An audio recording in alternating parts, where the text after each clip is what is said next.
శ్రోతలకు నా హృదయపూర్వక నమస్కారములు. మన శ్రోతలలో ఒక సోదరుడు ప్రశ్నను పంపడం జరిగింది. ఆ ప్రశ్న,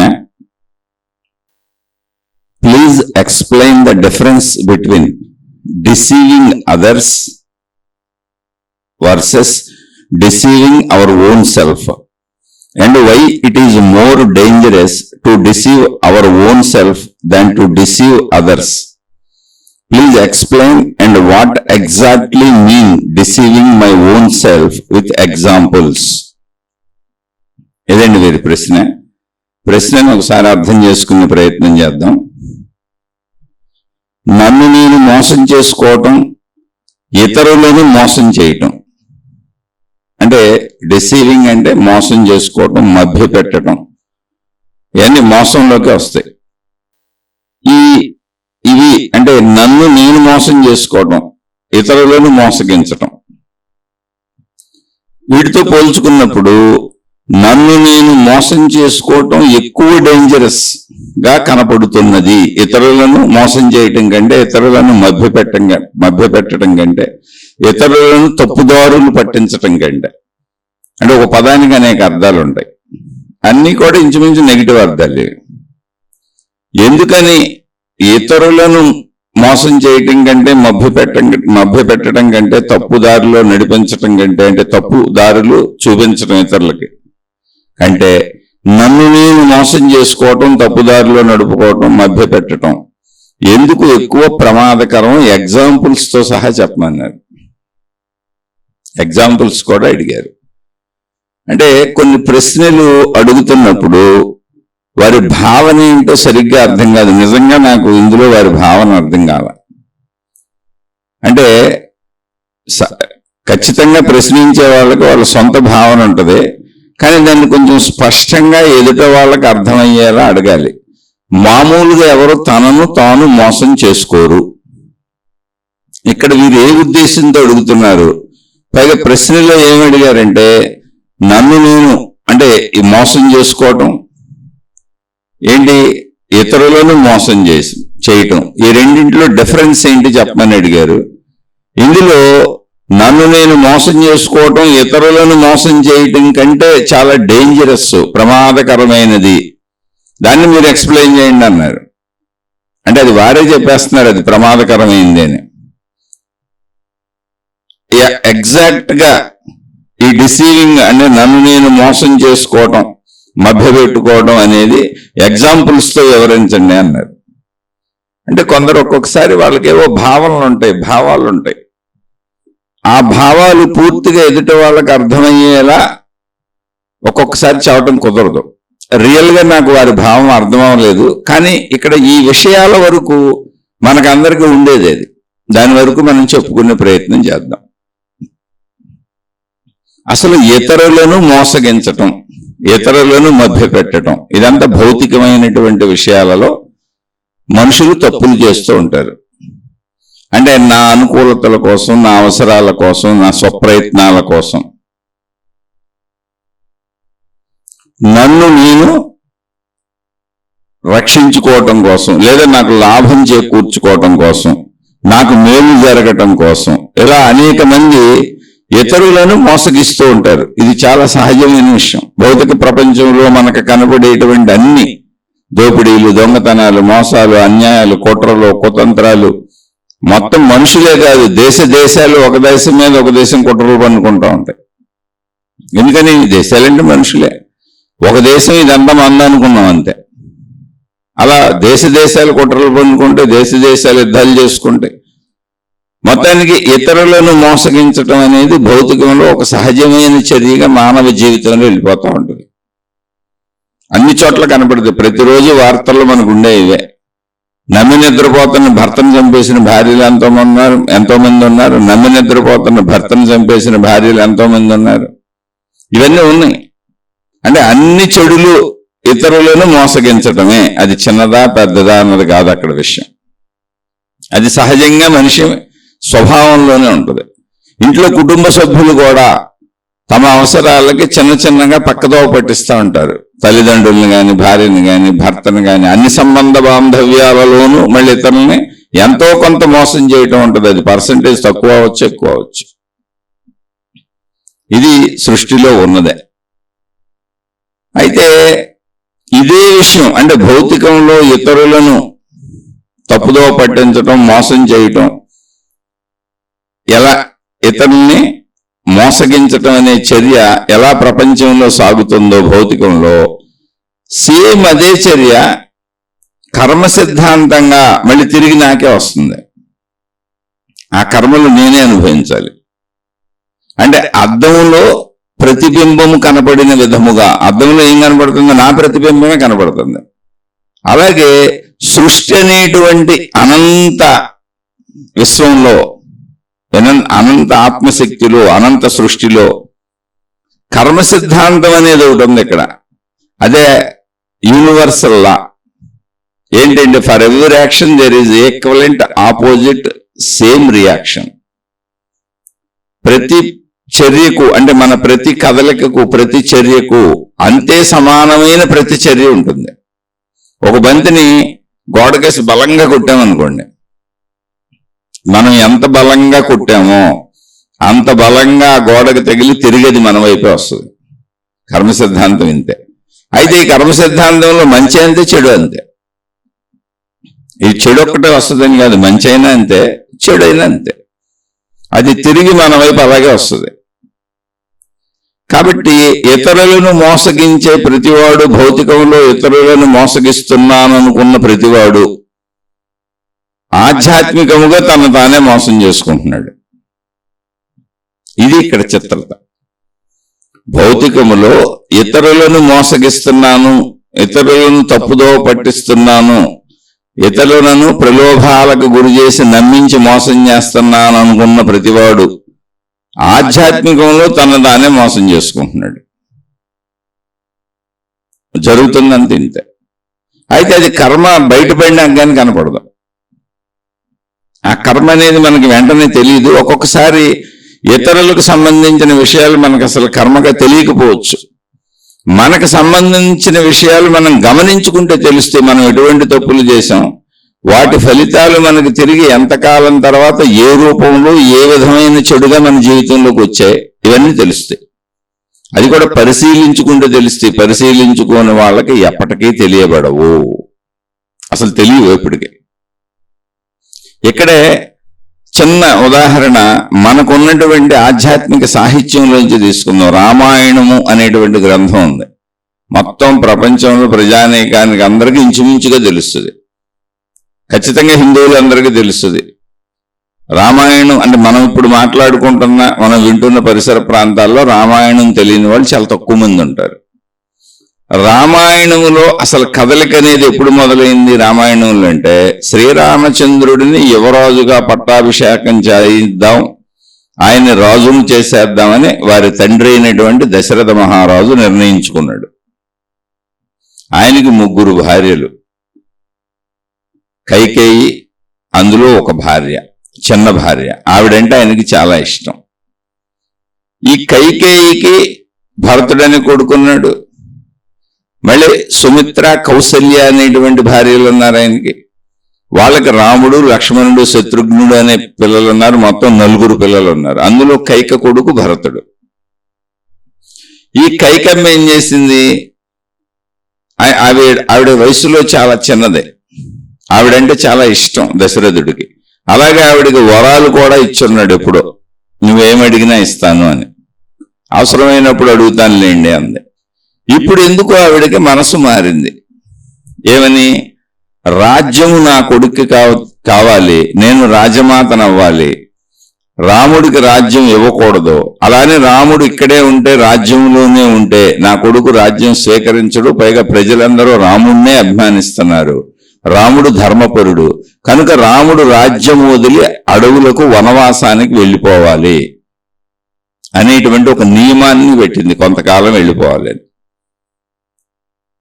అంటే ఇది అక్కడ మనకి రామాయణంలో కథలాగా ఉన్న మానవ జీవితాలలో ఉండేటువంటి ఇతరులను మోసగించాలి, ఇతరుల హక్కులు మనం లాక్కోవాలి. అక్కడేంటి, రాజ్యాధికారము, పవరు, డబ్బు, కీర్తి అన్నీ ఉన్నాయి అందులో. అదంతా నాకు దక్కాలి. అంటే వాళ్ళు కూడా అక్కడే ఉన్నారు, అదే ప్రదేశంలో ఉన్నారు. కానీ అర్హతగా రాముడికి ఉంది పెద్ద కుమారుడిగా, ప్లస్ ఆ అర్హత కలవాడు కూడా రాముడు. రాముడిలో ఎటువంటి లోపం లేదు. కాబట్టి ఆ అర్హత కలిగిన వాడికి ఇచ్చేద్దామని ఆయన నిర్ణయించుకున్నప్పుడు అతని దగ్గర నుంచి లాక్కోవాలి, అతన్ని మోసం చేసి అనేది కైకమ్మ భావన. ఓకే, ఏముంది అందులో? రాముడు మంచోళ్ళు ఎవరో ఎప్పుడు ఎక్కడ యుద్ధాలు చేయరు, కుటుంబ సభ్యులతో అసలు యుద్ధాలు చేయరు. ఇప్పుడు అక్కడ ఉంది ఎవరు? తండ్రి, తన పెనతల్లి.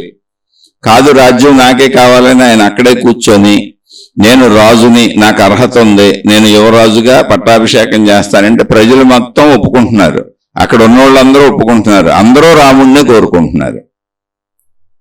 కానీ ఈ కైకమ్మ అడ్డం పడుతుంది. అయితే కైకమ్మ మాటకు దశరథుడు ఎదురు చెప్పలేకపోతున్నాడు. కారణం, ఆవిడంటే ఇష్టమై ఉండొచ్చు, లేదా ఆవిడకి ఇచ్చినటువంటి మాటలు తప్పలేకపోయి ఉండొచ్చు. ఆవిడికి మాట ఇచ్చాడు, నువ్వు అడిగింది నీకు ఇస్తాను అని. ఆ మాట నేను అవసరమైనప్పుడు అడుగుతాను అంది ఆవిడ. ఇప్పుడు అడిగింది. అప్పుడు రామచంద్రుడు ఏమవుతుంది? ఒకవేళ మనమే ఆలోచిద్దాం, అది సమస్య మనదే అనుకుందాం కాసేపు. వాళ్ళందరూ మనవాళ్లే, ముగ్గురు తల్లులు నాకు తల్లులే, నా తండ్రి, నా అన్నదమ్ములు, ఈ భరతుడు నావాడే, లక్ష్మణుడు నావాడే, శత్రుఘ్నుడు నావాడే, రాముడిని నేనే. ఆ సమస్య మనదే అన్నప్పుడు నిజమైనటువంటి వాళ్ళు ఎవరైనా కూడా ధర్మంగా సహజంగా అందరూ ఆమోదయోగ్యంగా ఇస్తే తీసుకుంటారు. కానీ ఘర్షణలు వచ్చినప్పుడు మంచి వాళ్ళు మౌనంగా పక్కకి వెళ్ళిపోతారు. కుటుంబంలో కలహాలు ఎందుకు అని. ఎవరైనా సరే, ఎందుకని కుటుంబం ఎవరు? నేను, నా తల్లి, వీళ్ళేగా, వాళ్ళతో పోరాటాలు ఎందుకు? కాదు, ఒకవేళ పోరాటం చేసి అక్కడే ఉంటే జీవితం మొత్తం పోరాటం చేయాలి. ఇప్పుడు ఒకవేళ ఆయన రాజ్యం తీసుకుని ఉంటే ఆ కైకమ్మ ఎప్పటికీ ప్లాన్లు వేస్తానే ఉంటది. ఇంట్లో కలహాలు ఉంటాయి, గొడవలు ఉంటాయి, గోళ్ళు ఉంటాయి. ఆవిడ సరిగ్గా ఉండదు, భర్తతో సరిగ్గా ఉండదు, చుట్టూ ఉన్న వాళ్ళతో సరిగ్గా ఉండదు. తనే నష్టపోయాను అనుకుంటుంది, తనకు దక్కవలసింది దక్కలేదని ఈర్ష్యతో ఉంటుంది, అసూయతో ఉంటుంది, చెడు ప్రవర్తిస్తూ ఉంటుంది. ఎందుకని ఇవన్నీ మన జీవితాల్లో కనపడతాయి. అందువలన ఇంత కలహాలు సృష్టించి మొత్తం గందరగోళం సృష్టించే బదులు ఆ రాజ్యాన్ని నా తమ్ముడు పరిపాలిస్తే ఏంటి, నేను పరిపాలిస్తే ఏంటి, ఆవిడ కూడా నాకు తల్లే కదా, మా నాన్న శాంతిగా ఉంటాడు, ఈ ఘర్షణలు ఉండవు, ఈ గోళలు ఉండవు, నేను నా భార్యను తీసుకొని అడవులకు వెళ్ళిపోతే అయిపోయింది కదా, ఇందులో పోయిందే ఉంది. ఇన్ని గొడవలు పడుతూ ఇక్కడే కూర్చొని అశాంతితో సుఖ సంతోషాలు, రాజభోగాలు, నిత్యశాంతితో అనుభవించే కంటే శాంతితో అడవిలో కందమూలాలు తిని బతకొచ్చు అనేటువంటి ఉద్దేశంతో ఆయన వెళ్ళిపోయాడు. ఎవరైనా కుటుంబంలో సహజంగా మంచి వాళ్ళు ఇలా చేస్తారు. అక్కడ ఏం కనపడుతుంది? ఆయనకి రాజ్యకాంక్ష లేదు, ధనకాంక్ష లేదు, కీర్తికాంక్ష లేదు, పదవీకాంక్ష లేదు, కుటుంబము బాగుండాలి అన్న భావన ఉంది. ఎందుకు? తన తల్లి అడిగింది, పెనతల్లి అయితే ఏంటి, తన తల్లే కదా, రాజ్యం చేసేది తన తమ్ముడే కదా. ఆ భేద భావన కూడా లేదు ఆయనకి. అంతా నా వాళ్లే అన్న భావన ఉంది, అందరూ బాగుండాలన్న భావన ఉంది. ఇంకా ఘర్షణలు ఎందుకు? కొంచెం ఎదిగాడు, వివాహం చేసుకున్నాడు, ఆయనకి భార్య వచ్చింది. ఇప్పుడు తెలీదా మనుషుల మనస్తత్వాలు, వాటి వలన తర్వాత వచ్చే నష్టాలు అన్నీ తెలుసు. అందుకని ఆయన మౌనంగా వెళ్ళిపోయారు. అయితే ఆయన వెళ్ళిపోయింది, ఆయన ఏంటి, ఇక్కడ మనం ఒక పాయింట్ చెప్పుకున్నాం, అక్కడే ఉండి రాజ్యం స్వీకరించవచ్చు, ఎందుకంటే మిగిలిన అందరూ ఒప్పుకుంటారు. ఆయన పట్టుబడితే రాజ్యం ఆయనకి వచ్చేస్తుంది, ఇచ్చేస్తారు. కానీ నిత్యశాంతి ఉంటుంది జీవితంలో. ఎందుకని కైకమ్మ కూడా అక్కడే ఉంటుంది, భరతుడు అక్కడే ఉంటాడు. భరతుడు అనకపోవచ్చు అనుకోండి, కానీ ఆవిడ అక్కడే ఉంటుంది, మళ్ళీ ఆవిడతోనే గడపాలి. ఆవిడ తన తల్లే, అందరూ కలిసిమెలిసి ఉంటున్నారు. మళ్ళీ తన తండ్రి అక్కడే ఉంటాడు, తన తండ్రిని బాధిస్తుంది, తనల్ని ఏదో ఒకటి మాట అంటే బాధే కదా, తమకు సహకరించదు, అందరూ గొడవలు గోళ్ళగా ఉంటుంది. అంటే సుఖభోగాలతో, ధనంతో, హోదాతో, కీర్తి ప్రతిష్టలతో నిత్యశాంతిగా బతుకుదామా? అవన్నీ వదిలేసి నిత్య శాంతితో చక్కగా కందమూలాలు తింటూ హాయిగా అడవిలో శాంతిగా బతుకుదామా? ఇక్కడ శ్రీరామచంద్రుడు శాంతిని ఎన్నుకున్నాడు. ఆయనకి శాంతి లభిస్తుంది, మిగిలిన వాళ్ళకు కూడా శాంతి లభిస్తుంది. ఆయన ఎన్నుకున్న మార్గం అది. ఇక్కడైతే వీరి ప్రశ్నలో నన్ను నేను మోసం చేసుకోవటం, ఇతరులను మోసగించటం అన్నారు. కైకమ్మ రాముణ్ణి మోసగించింది, దశరథుణ్ణి మోసగించింది. రాముడు తల్లిని మోసగించింది, రాముడిని ప్రేమించే వాళ్ళందరినీ మోసగించింది, రాముడి యొక్క హక్కును దోచుకుంది. అంటే ఉదాహరణకి చెప్పుకుంటున్నాం, ఈ కథలన్నీ మనకు మహాత్ములు ఎప్పుడో చెప్పేశారు. కానీ నేను అవన్నీ లాక్కున్నాను అనుకుంటున్నాను. దశరథుడు చెప్పాడు, రాముడు వెళ్ళిపోతే రాముణ్ణి వదిలి నేను ఉండలేను, నీకు మాట ఇచ్చాను కనుక మాట తప్పలేక మౌనంగా ఉంటున్నాను, రాముడు వెళ్ళిపోతే నేను చనిపోతాను, నువ్వు వైధవ్యాన్ని అనుభవిస్తావు అని చెప్పాడు ఆయన. ఏదో ఆ సంభాషణలో కోపంలో మాట్లాడుతున్నాడులే అనుకుందాం, మన ఇంట్లో కూడా అలాగే అనుకుంటాం. కానీ నిజంగా ఆయన చనిపోవటం జరిగింది రామచంద్రుడు వెళ్ళిపోయినాక. ఇతరులను మోసగిస్తే, ఇతరులను తప్పుదోవ పట్టిస్తే, ఇతరులకు అన్యాయం చేస్తే, కావాలని ఇతరులను మోసగిస్తే అది తిరిగి నాకు ఎంత ఎత్తులో వస్తుంది అంటే భర్తను కోల్పోయింది, వైధవ్యానికి వెళ్ళిపోయింది. భర్తనే కోల్పోయింది, అసలు వైధవ్యానికి వెళ్ళిపోయింది.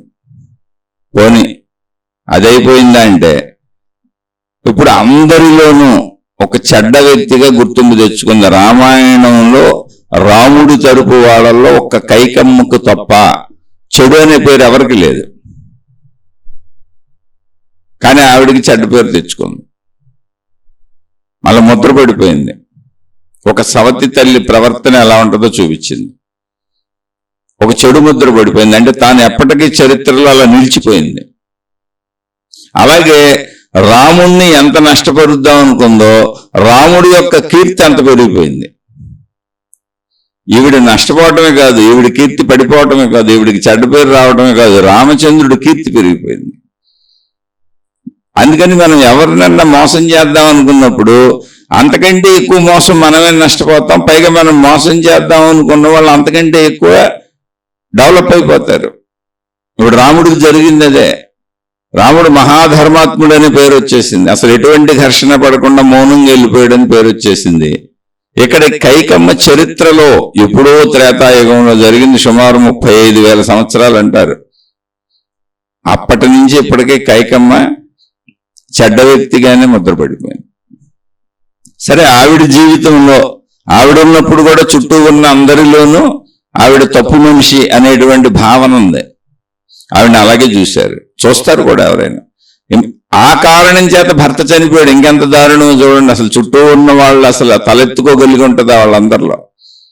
భర్త చనిపోయాడు, వైధవ్యం వచ్చింది.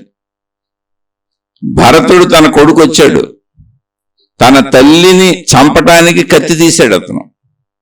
ఇక్కడ చూడండి, మళ్ళీ కొడుకును కోల్పోయింది. ఏ కొడుకుకు రాజ్యం కావాలని అడిగిందో ఆ కొడుకును కోల్పోయింది. కొడుకు కత్తి తీశాడు. నిన్ను అసలు సంహరించవచ్చు, కానీ నా అన్నయ్యన రామచంద్రుడు తల్లిదండ్రుల్ని గౌరవించకపోతే ఊరుకోడు. నిన్ను నేను ఏమైనా చేస్తే రాముడు జీవితంలో నా ముఖం చూడ్డో, అందుకని రాముడు మీద ఉన్నటువంటి గౌరవం చేత అమ్మ నిన్ను వదిలిపెడుతున్నాను అని చెప్పాడు. ఆవిడ ముఖం కూడా చూడకుండా జీవితం గడిపేశాడు. రామచంద్రుడి దగ్గరికి పరిగెత్తుకెళ్ళాడు, మొత్తం అందరినీ తీసుకెళ్ళాడు.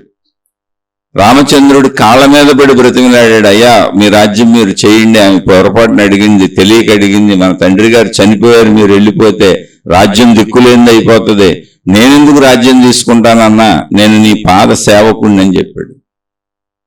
అయితే ఒక మాట చెప్పాను, వచ్చేసాను, ఆ మాట ప్రకారం జీవితం గడిపి నేను తిరిగి వస్తాను. ఆవిడ కొంతకాలమే చెప్పింది, వనవాసం 14 ఏళ్ళు అనుకుంటా. ఆ 14 ఏళ్ళ తర్వాత తిరిగి వస్తాను, నువ్వు వెళ్ళి చక్కగా రాజ్యం చేసుకో ఈ లోపలని చెప్పాడు. అయితే భరతుడు ఎంతటి గొప్పవాడు అంటే, నేను పరిపాలన చేయడం ఎన్నటికీ జరగదన్నా, నీ బొంటుగా నీ దాసుడుగా ఉంటాను. ఇక్కడ అడవిలో నువ్వు ఎలా నారబట్టలు కట్టుకొని జీవితాన్ని గడుపుతున్నావో, కందమూలాలు తిని జీవితాన్ని గడుపుతున్నావో, నేల మీద పడుకొని జీవితాన్ని గడుపుతున్నావో, ఇదే జీవితాన్ని నేను రాజ్యంలో గడుపుతాను. ఎందుకంటే నీ ఆజ్ఞ రాజ్య సింహాసనానికి రాజు లేకపోతే అది పాడైపోద్ది. ఆ సింహాసనం పక్కన నేల మీద పడుకుంటాను. నీ పాదుకులు, ఇదిగో పాదుకులు, ఈ పాదుకుల మీద కాళ్ళు పెట్టు, నీ పాదుకులతో నీ పాదుకులు రాజ్యాన్ని పరిపాలిస్తాయి, నేను అక్కడ సేనానాయకుడిగా ఉండి రాజ్యాన్ని చూస్తాను. రామ పాదుకులు తీసుకెళ్లి సింహాసనం మీద పెట్టాడు. ఇప్పుడు ఇవన్నీ జరుగుతుంటే ఇదంతా కోరుకున్న ఆ మనసు ఏమైపోయి ఉంటది కైకమ్మది? ఇతరులను మోసగించినప్పుడు అది మనకి ఇంకా ప్రమాదకరమైన మోసంగా ఎందుకు పరిణమిల్లుతుంది అంటే అసలు కైకమ్మ పరిస్థితి ఏమై ఉంటుంది? ఇప్పుడు కొడుకు దగ్గర తలెత్తుకోలేదు, భర్తను కోల్పోయింది, చుట్టూ ఉన్న వాళ్ళు ఈవిడ వల్లనే రాముడు అడవికి వెళ్ళిపోయాడు, భర్త చనిపోయాడు, దశరథుడు చనిపోయాడు, కొడుకు కూడా ఆఖరికి నారబట్టలు కట్టుకొని తల్లిని అసహ్యించుకొని అతను రామ పాదుకలు తెచ్చుకొని రాజ్యాన్ని చేస్తున్నాడు. ఎన్ని కష్టాలు పాలు చేసింది ఎంతమందినైనా ఆవిడ చరిత్రహీనురాలుగా. ఇప్పుడు మనం చెప్పుకుంటుంది వేరు, అసలు అప్పుడు ప్రజలందరూ ఎలా చూసుంటారు, ఆ చుట్టుపక్కల ఉన్న వాళ్ళందరూ ఆవిడని ఎలా చూసుంటారు, ఆవిడ ఎలా బ్రతికుంటారు అసలు ఒకసారి ఊహించండి. అంటే మన పట్ల అది మనకు మనం చేసుకున్న ఎంత మోసం అయిపోయిందో చూడండి. అది మనకు మనం చేసుకున్న మోసం. ఇలాగే జరుగుతుంది.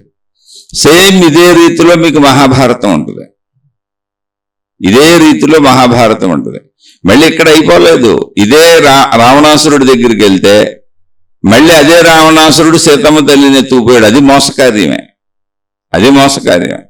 శ్రీరామచంద్రుడు అక్కడికి వెళ్ళి రావణాసురుడిని చంపేసి మొత్తం రావణాసురుడికి సపోర్ట్ చేసిన వాళ్ళు చచ్చిపోయారు, రావణాసురుడు చచ్చిపోయాడు, తానే నష్టపోయాడు, సీతమ్మ తల్లిని తీసుకొచ్చాడు. అంటే ఇతరులకు అన్యాయం చేద్దాం మోసం చేద్దాం అనుకున్న ప్రతిసారి తామే నష్టపోతున్నారు. చరిత్ర సత్యం ఇదే. అదే చెబుతున్న, భౌతికముగా కనపడుతూ నువ్వు ఇతరులను మోసగించింది ఆధ్యాత్మికంగా తిరిగి నీకు కర్మయ్య వచ్చి నీ భౌతిక జీవితాన్ని సర్వనాశనం చేసేస్తుంది, నీ ఆధ్యాత్మిక జీవితాన్ని సర్వనాశనం చేసేస్తుంది. దానికి ఉదాహరణలే మనకి అందించినటువంటి ఇతిహాసములు. సేమ్ ఇలాగే మళ్ళీ మహాభారతం ఉంది. పుట్టుగుడ్డివాడైనటువంటి ధృతరాష్ట్రుడికి తన రాజ్యానికి అధికారిగా, రాజ్యానికి రాజుగా తానే ఉండాలి, పెద్దవాడు తానే.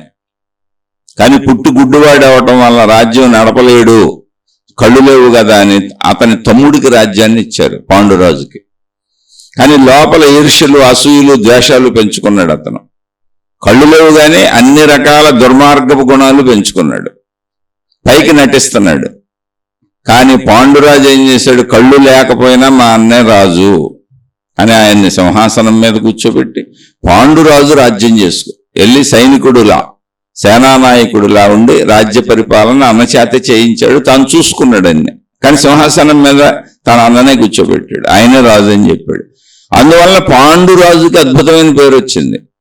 పాండురాజుని జనం పొగుడుతుంటే భరించలేకపోతున్నాడు ధృతరాష్ట్రుడు. పాండురాజు వంశాన్ని, పాండురాజుని ఎలాగైనా నాశనం చేయాలని లోపల ఒక కుతంత్రాలతో జీవిస్తున్నవాడు ధృతరాష్ట్రుడు. సరే, పాండురాజు కాలంలో చనిపోయాడు, ఆయన పిల్లలు ఉన్నారు, పాండవులు ఆళ్లే. ఆ పాండవులు కౌరవులు ఒకే చోట ఉన్నారు, అందరూ చిన్నపిల్లలు. భీష్ముడి అండదండలతో రాజ్యం సాగుతుంది. ఆ రాజ్యం వైపు ఎవరో చూడరు, ధృతరాష్ట్రుడే రాజు. ఎందుకంటే భీష్ముడు ఉన్నాడు అక్కడ. భీష్ముడి చిన్నపిల్లలందరినీ పెంచుకుంటూ వస్తున్నాడు.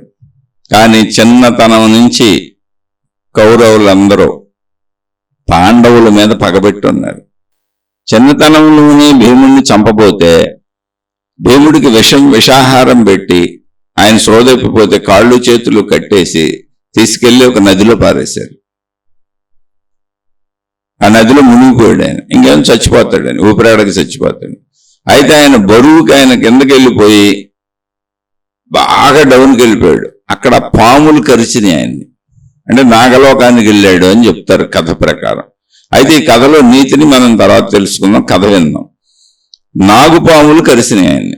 ఆయన లోపల ఉన్నది కాలకూట విషం, ఇక్కడ విషపు పాములు కరవటం వల్ల విషము కలిసి అది విరుగుడైపోయి ఆయన బ్రతికిపోయాడు.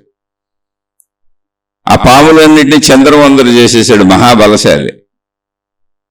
సరే, ఈ నాగలోక రాజు దగ్గరగా ఆయన తీసుకెళ్లారు. ఈ నాగులన్నీ కలిపి నాగలోక రాజు దగ్గరగా ఆయన తీసుకెళ్లారు. తీసుకెళ్తే ఎవరు నువ్వు ఏంటని వివరాలు కనుక్కుంటే ఆయన వాళ్ళ బంధువే, తెలిసిన ఆయనే. వాళ్ళ పూర్వీకులంతా ఈ నాగలోక రాజుకు తెలిసిన వాళ్ళే. అక్కడ వాళ్ళు నాగలోకంలో విపరీతమైనటువంటి బలాన్ని అందించేటువంటి ఒక రసాయనం, ఒక ద్రవ పదార్థం భీముడికిచ్చి తాగమన్నారు. అది ఒక్కొక్క కప్పు 1000 ఏనుగుల బలాన్ని ఇస్తుంది. ఆయన 10 కప్పులు ఎన్నో తాగాడు. అంటే అంత బలశాలి అయ్యాడు. చంపేద్దాం అనుకున్న వ్యక్తికి ప్లాన్ చేసి కౌరవులందరూ అతన్ని చంపేస్తే మళ్ళీ సృష్టి శక్తి, ప్రకృతి శక్తి ఆ అధర్మాన్ని అరికెట్టి అతనికి విపరీతమైన బలాన్ని ఇచ్చి మళ్ళీ తీసుకొచ్చింది. ఆ నాగులు మళ్ళీ ఆయన తీసుకొచ్చి పైన వదిలిపెట్టి వెళ్ళారు.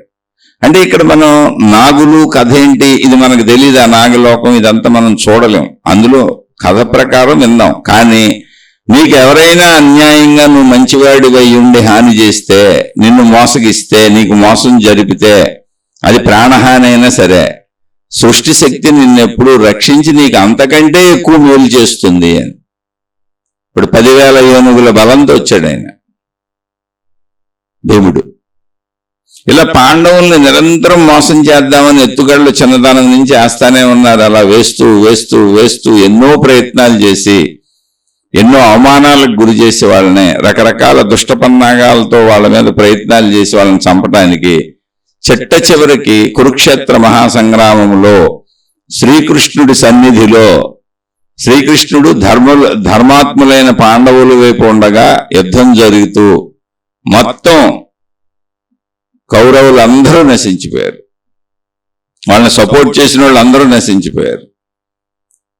అంటే ఎవరికైతే హాని చేసి వాళ్ళని తొలగించుకుని మొత్తం రాజ్యం మనమే ఆక్రమించుకుందామని అనుకున్నారో కౌరవులు, అంటే ఈ బుద్ధి ధృతరాష్ట్రుడి నుంచి వచ్చింది, వాళ్ళ తండ్రి నుంచి. గుడ్డివాడు అవటం వల్ల బయటపడేవాడు కాదు, మనసులో ఇదే ఉండేది, అలాగే పెంచాడు పిల్లల్ని. ఇప్పుడు అదే ధృతరాష్ట్రుడు బతుకున్నాడు. ఆ ధృతరాష్ట్రుడి భార్య గాంధారి బతుకుంది. కానీ మొత్తం బిడ్డలను కోల్పోయారు. ఆ పుత్ర శోకం ఎలా ఉంటుందో చూడండి. ఇతరుల పట్ల నువ్వు ఎంత ఈర్ష్య పెంచుకు ఏడ్చేవాళ్ళు బాగున్నారని, వాళ్ళకి మంచి పేరు వస్తుందని, వాళ్ళు బాగా బతుకుతున్నారని, వాళ్ళు మంచివాళ్ళని, ఆ మంచి వాళ్ళని చెడ్డవాళ్ళని చేసే వరకు నేను ఊరుకోను, వాళ్ళు నశించిపోయే వరకు ఊరుకోనేవని పగబట్టినటువంటి తాచులా వాళ్ళ మీదకి వెళ్ళి ఎన్ని మోసాలు చేసి వాళ్ళని ఎంత మభ్యపెట్టి, ఏంటి హక్కున్న వాళ్ళని, నీ సొంత బంధువుల్ని, నీ సొంత తమ్ముడు కొడుకుల్ని, రాజ్యంలో హక్కున్న వాళ్ళని, నువ్వు గుడ్డివాడు అయితే కూడా నిన్ను రాజ్యం మీద కూర్చోబెట్టిన నీ తమ్ముణ్ణి, నిన్ను రాజుగా కూర్చోబెట్టిన నీ తమ్ముణ్ణి, వాళ్ళ కొడుకుల్ని అంత ద్వేషం పెంచుకున్నావా, అంత పగ పెంచుకున్నావా? ఏమైంది ఇప్పుడు? మొత్తం సకుటుంబ సపరివార సమేతంగా నువ్వే నాశనం అయిపోయావు. వాళ్ళని మోసం చేద్దాం అనుకున్నావు, అది పరమ ప్రమాదకరమైన మోసంగా నీ వైపు తిరిగి వచ్చింది. భౌతికంలో వాళ్ళని మోసం చేద్దాం అనుకున్నావు, నీకు భౌతికంగాను ఆధ్యాత్మికంగాను అన్ని అనర్థాలు జరిగినాయి. అసలు నీకు వంశమే లేకుండా పోయింది, నువ్వు మిగలకుండా పోయావు. ఇది చరిత్రలు మనకి ఇదే చెబుతున్నాయి, అన్ని చోట్ల ఇదే జరిగింది. అలా మన జీవితాలలో కూడా ఇదే కర్మ సిద్ధాంతం పనిచేస్తుంది. ఇది మామూలుగా కర్మ సిద్ధాంతం. నువ్వు ఎవరిని మోసగించినా అది ఏదో రూపంలో మనకు వస్తుంది. నేను భౌతిక విషయాల్లో నా చుట్టూ ఉన్నవాళ్ళు, నా సొంత జీవితంలో నేను చేసిన తప్పులు పొరపాట్లు, నా వలన జరిగిన పొరపాట్లకు నేను అనుభవించిన శిక్షలు, నా చుట్టూ వాళ్ళు ఉన్న వాళ్ళు చేసిన వాటికి వాళ్ళు అనుభవించిన శిక్షలు, అనుభవిస్తున్న శిక్షలు అన్నీ చూస్తున్నాను. కర్మ సిద్ధాంతం పర్ఫెక్ట్ గా పనిచేస్తుందని తెలిసింది. ఓకే, అదే మామూలు విషయం, ఎప్పుడు మాట్లాడుకుంటాం. ఇప్పుడు ఇతరులను మోసగించటం అనేది మనకి తిరిగి అది కర్మఫలంగా మనకు వచ్చేస్తుంది. ఓకే, ఇప్పుడు కొంతమంది వ్యసనాలు, తమను తామే మోసగించుకోవటం వ్యసనాలు అద్భుతం. సిగరెట్లు కాలుస్తారు, పాన్ పరాగులు వేసుకుంటారు. సిగరెట్ తాగితే క్యాన్సర్ వస్తుంది, ఆరోగ్యం చెడిపోద్దని దాని మీదే ఉంటుంది. వాడు వ్యసనపరుడై చెడగొట్టుకుంటాడు. ఇతరులను మోసగించటం అనే దాంట్లో ఒట్టికరమే వచ్చింది. కొంచెం డబ్బు ఎత్తుకుపోతే డబ్బు పోద్ది. ఇప్పుడు సిగరెట్ అలవాటు చేసుకున్నావు, మందు అలవాటు చేసుకున్నావు, వ్యభిచారం అలవాటు చేసుకున్నావు. ఈ వ్యభిచారం వాళ్ళందరికీ ఎయిడ్స్ జబ్బులు వస్తాయి, దానికి అసలు మందు కూడా లేదు. అనేక రకాల రుగ్మతలు వస్తాయి, జీవితాలు చిన్నాభిన్నం అయిపోతాయి, కుటుంబాలు పాడైపోతాయి, నీ జీవితం పాడైపోద్ది, నీ పిల్లల జీవితం పాడైపోద్ది, మొత్తం జీవితాలు సర్వనాశనం అయిపోతాయి. ఈ మాదక ద్రవ్యాలు అలవాటు చేసుకుంటున్నారు. ఇప్పుడు కొత్తగా ఇంకా అవి వచ్చినాయి. ఇంకా ఈ ప్యాకెట్లు, తాగుళ్ళు, వ్యసనాలు, వీళ్ళందరూ ఏంటి, తమను తాము అధికంగా మోసగించుకుంటున్న వాళ్ళు. తెలిసే మోసం చేసుకుంటున్నారు, తమకే తాము హాని తెలిసి చేసుకుంటున్న వాళ్ళు. సిగరెట్ తాగితే ప్రమాదం అని తెలుసు, కానీ సిగరెట్లు అలవాటు చేసుకు తాగుతున్నారు. మందు తాగకూడదు, చాలా ప్రమాదం అని తెలుసు, కానీ మందు అలవాటు చేసుకు బానిసలు అయిపోతున్నారు. పేకాటలు ఆడకూడదు, మాదక ద్రవ్యాలు సేవించకూడదు, వ్యభిచారాలు చేయకూడదు, ఇవన్నీ అందరికీ తెలుసు. అవి చట్టరీత్యా నేరాలని కూడా తెలుసు కొన్ని విషయాలు అయితే. అయినా వాటిని చేస్తానే ఉన్నారు. మరి అది ఎవరినాళ్ళు మోసం చేసుకోవటమేగా, నన్ను నేను మోసం చేసుకోవటమేగా. అంటే ఇలా రకరకాలుగా ఇతరులను మోసం చేస్తున్నాను, ఇతరులను మోసగించి డబ్బు తెచ్చుకుంటున్నాను అనేటువంటి వ్యక్తులు ఉన్నారు. ఆ ఇతరులను మోసగించి నువ్వు ఇప్పుడు డబ్బు పొంది ఉండొచ్చు, నీ ప్రస్తుతానికి నీ పని సాగించుకొని ఉండొచ్చు, నువ్వు అధికారాలు పొంది ఉండొచ్చు, హోదాలు పొంది ఉండొచ్చు, ఇతరులకు అన్ని పోగొట్టినట్టు కనపడవచ్చు. కానీ నీ జీవితంలోకి అంతకంటే భారీ ఎత్తులో తిరిగే కర్మ వస్తుంది. అలాగే నువ్వు ఎవరికి పోగొట్టాను అనుకున్నావో అంతకంటే భారీ ఎత్తులో వాళ్ళకి లాభం వస్తుంది.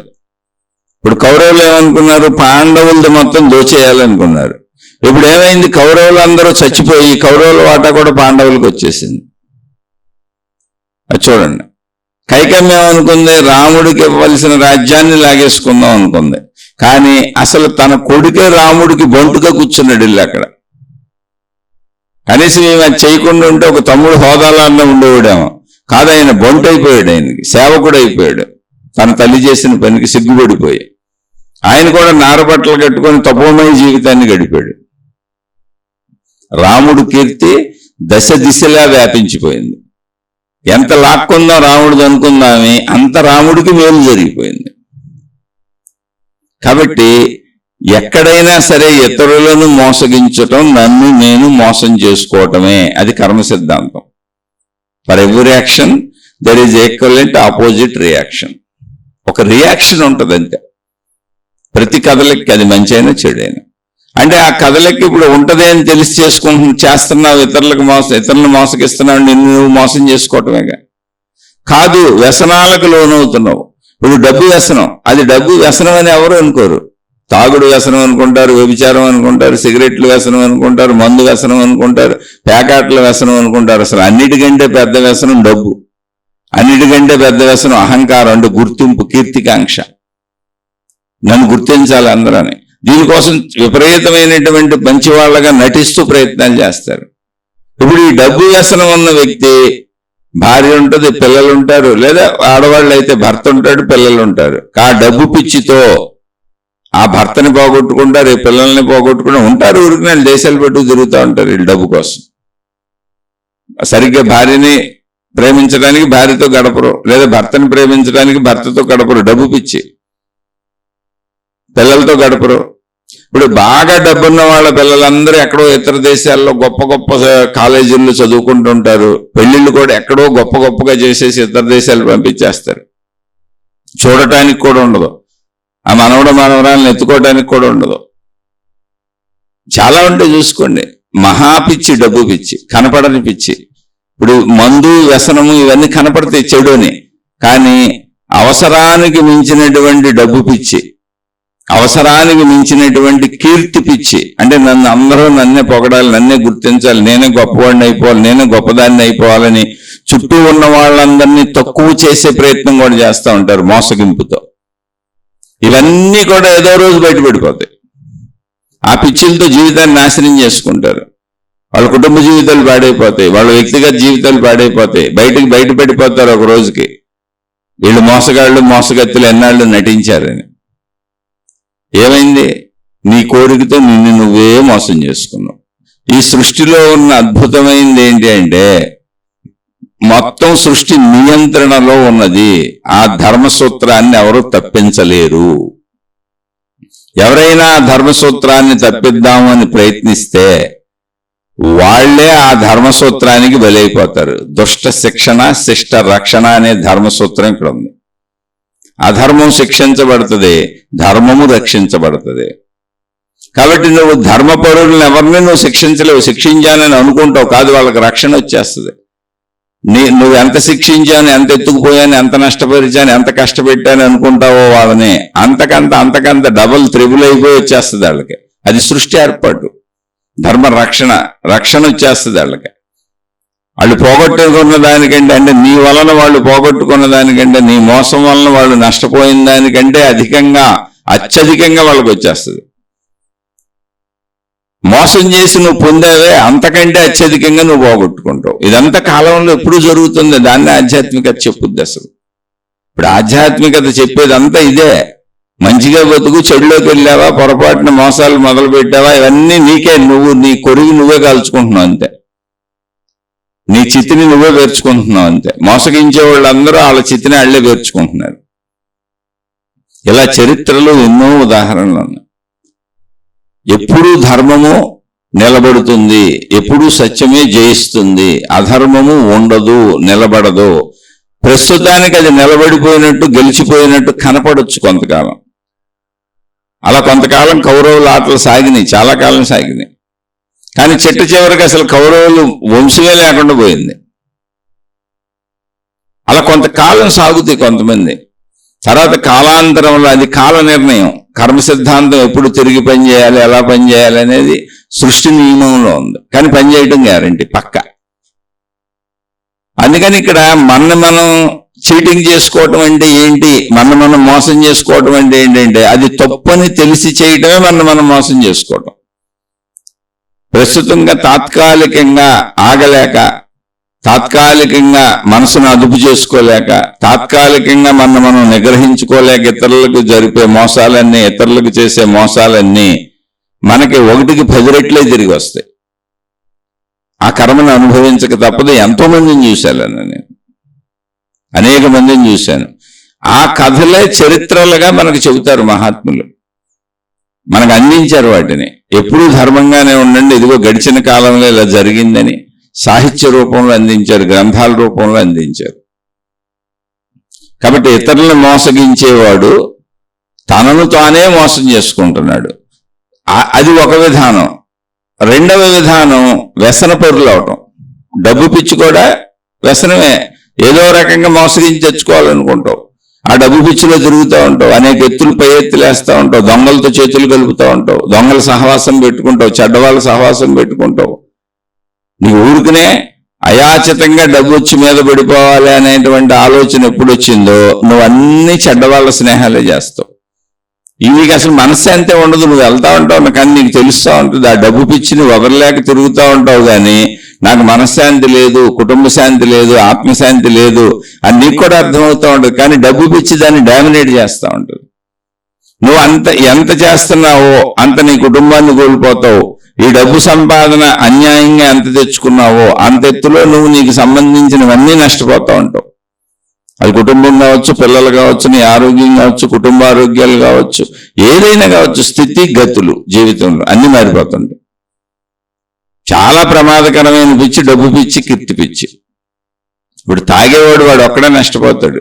ఈ డబ్బు పిచ్చి, కీర్తి పిచ్చి ఉన్నోళ్ళు నటిస్తూ కొన్ని 100,000 మందిని మోసం చేస్తూ ఉంటారు. కానీ మంచి వాళ్ళ నటిస్తూ ఉంటారు. అది మోసం అని కూడా తెలియదు ఎవరికి. అలా ప్లాన్ చేస్తారు, మంచిగా ఉంటారు సమాజంలో. కానీ సృష్టికి తెలుసు. ఎందుకని సృష్టికి తెలుసో తెలుసా? నీలో ఉన్న ప్రాణశక్తి, సృష్టి శక్తి ఒకటే. నువ్వు చేసే ప్రతి ఆలోచన ఆ సృష్టి శక్తికే ముందు తెలిస్తే తర్వాత నేను అనుకుంటున్నా నీ శరీర భావంలో నీకు తెలుస్తుంది. ఎందుకంటే అది ఉద్భవించింది, నువ్వు వాడుకున్న సృష్టి శక్తినే, ప్రాణశక్తిని.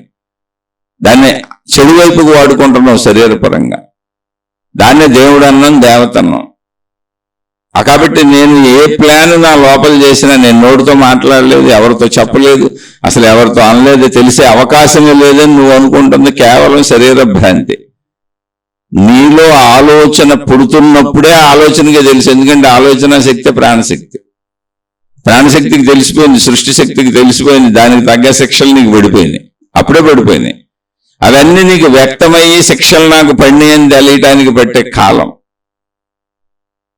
అందుకని మోసగించే వాళ్ళు ఎప్పుడూ గుర్తుపెట్టుకోండి, అది ఎంత చిన్నదైనా పెద్దదైనా మీరు ఎదుట వాళ్ళని మోసగించలేరు. ఎందుకని? మొత్తం ఇదంతా సృష్టి అధీనంలో ఉన్నటువంటి సృష్టి. విశ్వశక్తి అధీనంలో సృష్టి సాగుతుంది. ఇందులో జీవులన్నీ విశ్వశక్తి అధీనంలోనే ఉన్నాయి. నువ్వు మోసగిస్తేగానే వాళ్ళు మోసపోతే, వాళ్ళు నష్టపోతే ఇంకా సృష్టి శక్తి, విశ్వశక్తి, దేవుడు, దేవత ఎక్కడ ఉన్నట్టు? కానీ మోసపోయినట్టు కనపడుతుంది. ఎవడో నన్ను ఒక 100 రూపాయలు మోసం చేశాడు, నాకు తెలుస్తుంది నా దగ్గర 100 రూపాయలు పోయినట్టు కూడా కనపడుతుంది. కానీ నాకు 1000 రూపాయలు, 500 రావాల్సినటువంటి చోట 1000 రూపాయలు రావచ్చు లాభం. అదే పక్క నుంచో నాకు నా 100 రూపాయలు 500, 1000 రూపాయలే తిరిగి వస్తుంది. ఎందుకంటే సృష్టి శక్తి ఇస్తుంది. నేను అది గమనించుకోకపోవచ్చు అంతే. ఆధ్యాత్మికతలో ఉన్నవాళ్ళు అది గమనిస్తారు. 100 రూపాయలు ఎవడు కొట్టేశాడో వాడికి ఏదో పక్క నుంచి 1000 రూపాయలు పోతాయి.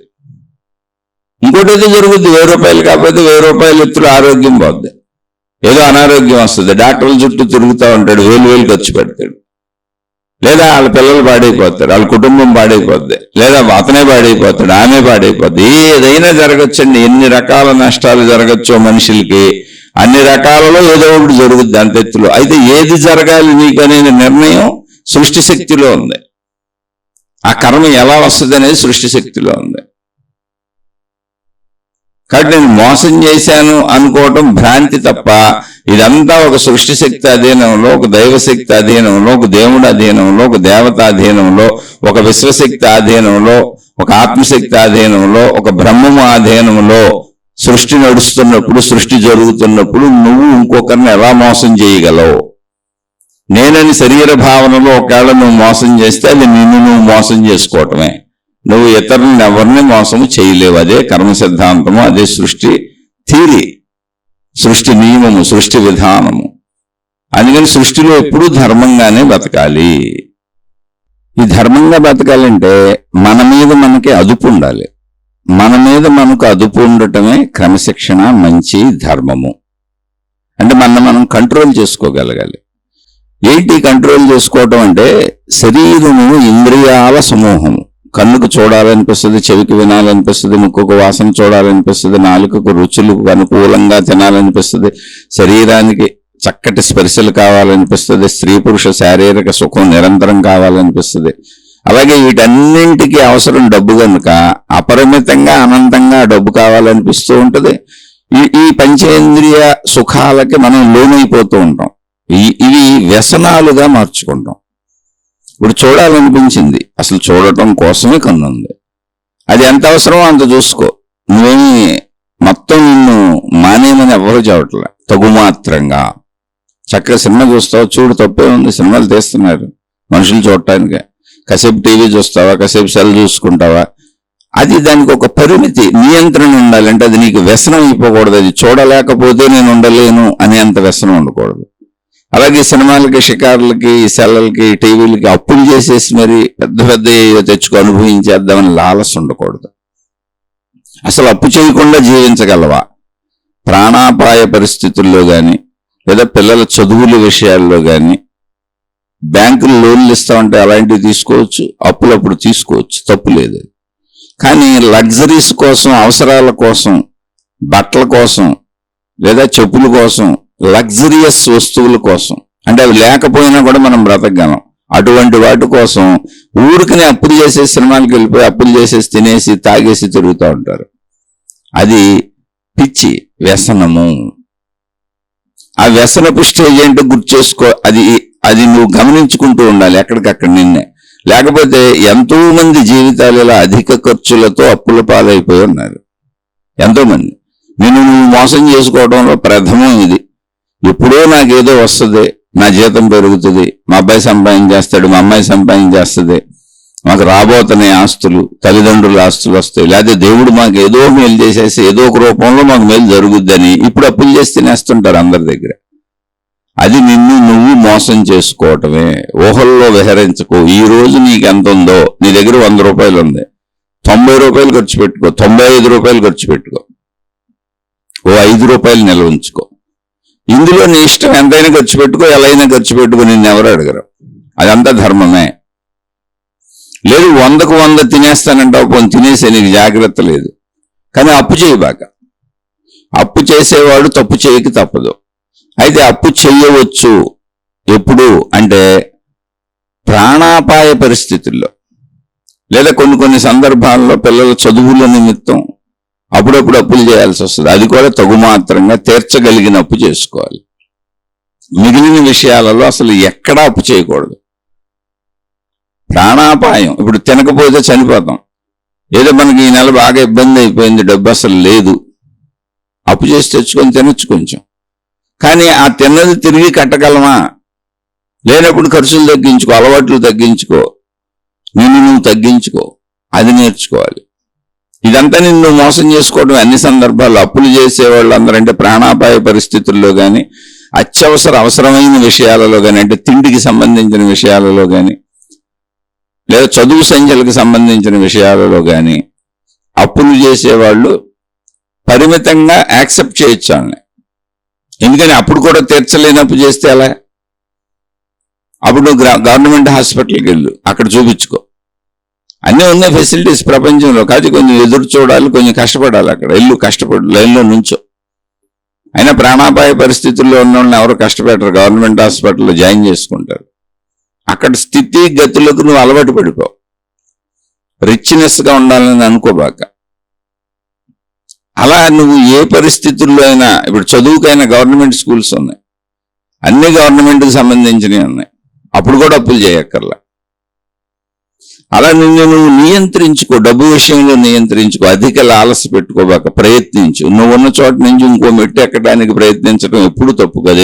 ఎందుకు మనిషి ఎదుగుదల వైపు వెళ్తూ ఉంటాడు, కాబట్టి అన్నింటిలోనూ వెళ్ళొచ్చు. అలా నువ్వు అదుపులో పెట్టుకో. అదుపు పెట్టుకోకపోతే ఏమవుతుంది అంటే, నేను శారీరక కోరికలకు సంబంధించి నిజంగా చూసినవి చెబుతాను, నాకు దగ్గర జరిగినాయి. మేము ఇది ఒక 25-30 ఏళ్ల క్రితం మా మామయ్య గారు ఒక చోట అద్దుకుంటున్నారు. నాకు పెళ్ళైన కొత్తలో వాళ్ళు ఉంటున్న ప్రదేశంలో నా భార్య అక్కడ కొన్నాళ్ళు ఉంటే నేను రోజు అక్కడికి వెళ్తూ ఉండేవాడిని వాళ్ళ ఇంటికి. వాళ్ళ ఇంటికి దగ్గరలో ఒక స్త్రీ, ఆ కుటుంబ సభ్యులు భర్త తప్పిపోయాడని పోలీస్ కంప్లైంట్ ఇచ్చారు. పోలీసులు ఆ భర్త కోసం వెతుకుతూనే ఉన్నారు. సుమారు 4 రోజులు, 15 రోజులు గడిచిపోయింది. అది ఒక పెద్ద సంచలన వార్తగా ఉంది. ఆ ఏరియాలో అందరూ చెప్పుకునేవాళ్ళు, ఎందుకంటే అతను అక్కడ అందరికీ తెలిసిన అతనే. తర్వాత ఒక రోజు హఠాత్తుగా వాళ్ళ ఇంటి ముందు విపరీతమైన జనం, పోలీసులు బందోబస్తు విపరీతంగా ఉంది. నేను అటు వెళ్తా, ట్రాఫిక్ జామ్లో ఆగిపోయాను, అందరూ జనం ఉంటే. ఏంటని కనుక్కుంటే అసలు అతని భార్యే తన ప్రియుడితో కలిసి అక్రమ సంబంధం పెట్టుకొని భర్తను చంపేసి, వాళ్ళ బాత్రూము బయట ఉంటుంది, అది ఒక తాటాకులతో కొంచెం చుట్టూ కట్టుకున్న బాత్రూము. అంటే వాళ్ళు బిలో మిడిల్ క్లాస్, వాళ్ళు ఏదో పాల వ్యాపారం చేసుకుంటారు, గేదెలు పెంచుకుంటారు. ప్రియుడితో కలిసి భర్తను చంపేసి బాత్రూంలో నాపరాళ్ల మీద స్నానం చేస్తారు. వాళ్ళు నాపరాళ్ళు వేసుకున్నారు స్నానం చేయడానికి. ఆ నాపరాళ్ల కింద గొయ్యి తీసి భర్తను అందులో పాత పెట్టేసి పైన స్నానం చేస్తున్నారు. కుటుంబ సభ్యులు ఉన్నారు, ఇంకా ఇతర కుటుంబ సభ్యులు, ఎవరికి తెలియదు. పోలీసులు దాన్ని ఒక నెలకో 15 రోజులకో ఆ కేసుని సాల్వ్ చేశారు. ఎంత వెతికినా ఆచూకీ దొరక్కపోవటం వలన వాళ్ళు పట్టుకున్నారు పోలీసులు. ఇదేదో అసలు కుటుంబ సభ్యుల నుంచే జరిగి ఉండాలి, ఎక్కడ ఇది ఏంటని పరిశీలించుకుంటూ వెళ్తే ఒక ప్రియుడు ఉన్నాడని ఎంక్వైరీలో తేలింది. అంటే ఇది ఎందుకు చెబుతున్నానంటే, తనను తాను మోసం చేసుకోవటం, శారీరక సుఖం అనేటువంటి దాంతో భర్త ఉన్నాడు, భర్తతో శారీరక సుఖం అనుభవించవచ్చు, ఇంకొకళ్ళతో శారీరక సుఖం అనుభవించి ఇంకా డబుల్ సుఖం పొందేయాలి, ఎక్కువ సుఖం పొందేయాలి అనుకుంటే ఏమైంది, ఇప్పుడు భర్తని చంపేయాల్సి వచ్చింది. ఎందుకని చూస్తుంటే భర్త ఊరుకోడు, అందుకని ఇంకో తప్పు చేయాల్సి వచ్చింది. దానికేమైంది, ఇప్పుడు పోలీసులు పట్టుకొని జీవితం మొత్తం జైలుకి వెళ్ళిపోవాల్సి వచ్చింది. తాను మోసం చేసుకోవటం ఎంతకంటే ఏముంది. ఇంకా ఒక కోరిక నీ జీవితాన్ని సర్వనాశనం చేసింది. అదే ధర్మంగా తీర్చుకుంటే శారీరకంగా భార్యాభర్తలు జీవితకాలం సుఖపడవచ్చు. కొంచెం అదుపు పెట్టుకో. అదుపు లేకపోతే తప్పెనక తప్పు చేసుకుంటూ వెళ్ళిపోతావు. అది ఏ విషయాలైనా, డబ్బు విషయాలు, శారీరక కోరికలు, ఏ విషయాలైనా సరే. అందుకని నీ మీద నీకు అదుపు ఉండాలి అనేటువంటి జ్ఞానాన్ని నేర్పేదే ఆధ్యాత్మికత. మనకు చూపిస్తుంది అర్థంలాగా. ఆధ్యాత్మికత ఒక అర్థం, జ్ఞానార్థం. నువ్వు అందులో చూసుకొని చూపిస్తుంది. మా కుటుంబ సభ్యుల్లో, మా బంధువుల్లో ఒక అమ్మాయి, మా సొంత బంధువుల్లో ఒక అమ్మాయి, భర్త కొంచెం లేనితనంలోనే ఉంటాడు. అంటే తక్కువ, వాళ్ళు లేనితనం ఏం లేదు, తినడానికి ఉండడానికి అన్నీ ఉన్నాయి. పల్లెటూరు అది, వాళ్ళు వ్యవసాయం చేసుకు బతుకుతారు. ఆ అమ్మాయికి కోరికలు అధికం. సిటీల్లో తిరగాలి, అక్కడ తిరగాలి, సినిమాలకు వెళ్ళాలి, షికార్లకు వెళ్ళాలి. పల్లెటూరులో అన్ని ఫెసిలిటీస్ ఉండవు, పైగా అది మారుమూల పల్లెటూరు. అయినా చేసింది, కాపురం చేసింది 18-19 ఏళ్ళు కాపురం చేసింది, పిల్లలగా ఉంది 20 ఏళ్ళు పైన. ఎందుకంటే కొడుక్కే 18-19 ఏళ్ళు ఉన్నాయి. అలా మధ్య మధ్యలో ఆ అమ్మాయి ఇతరులతో, ఆళ్తాయిలతో కబుర్లు చెప్పడం, కొంచెం ఆ అమ్మాయి మీద అపవాదులు వచ్చినాయి. తర్వాత డైరెక్ట్గా భర్తతోనే సిటీకి వెళ్ళిపోదాం అయ్యి అని వాదనలు పెట్టుకుంది. అతనేమో నేను రైతుని, నేనేం చదువుకోలేదు, నాకేం వచ్చి పల్లెటూరులో కదా. ఆయన ఏం లేదు, వాళ్ళేం గొప్పోళ్ళు అస్సలు కాదు. ఇతని కంటే చాలా తక్కువ వాళ్ళని పెళ్లి చేసుకున్నాడు అతను. కానీ అతి కోరికలు, అతి లాలస.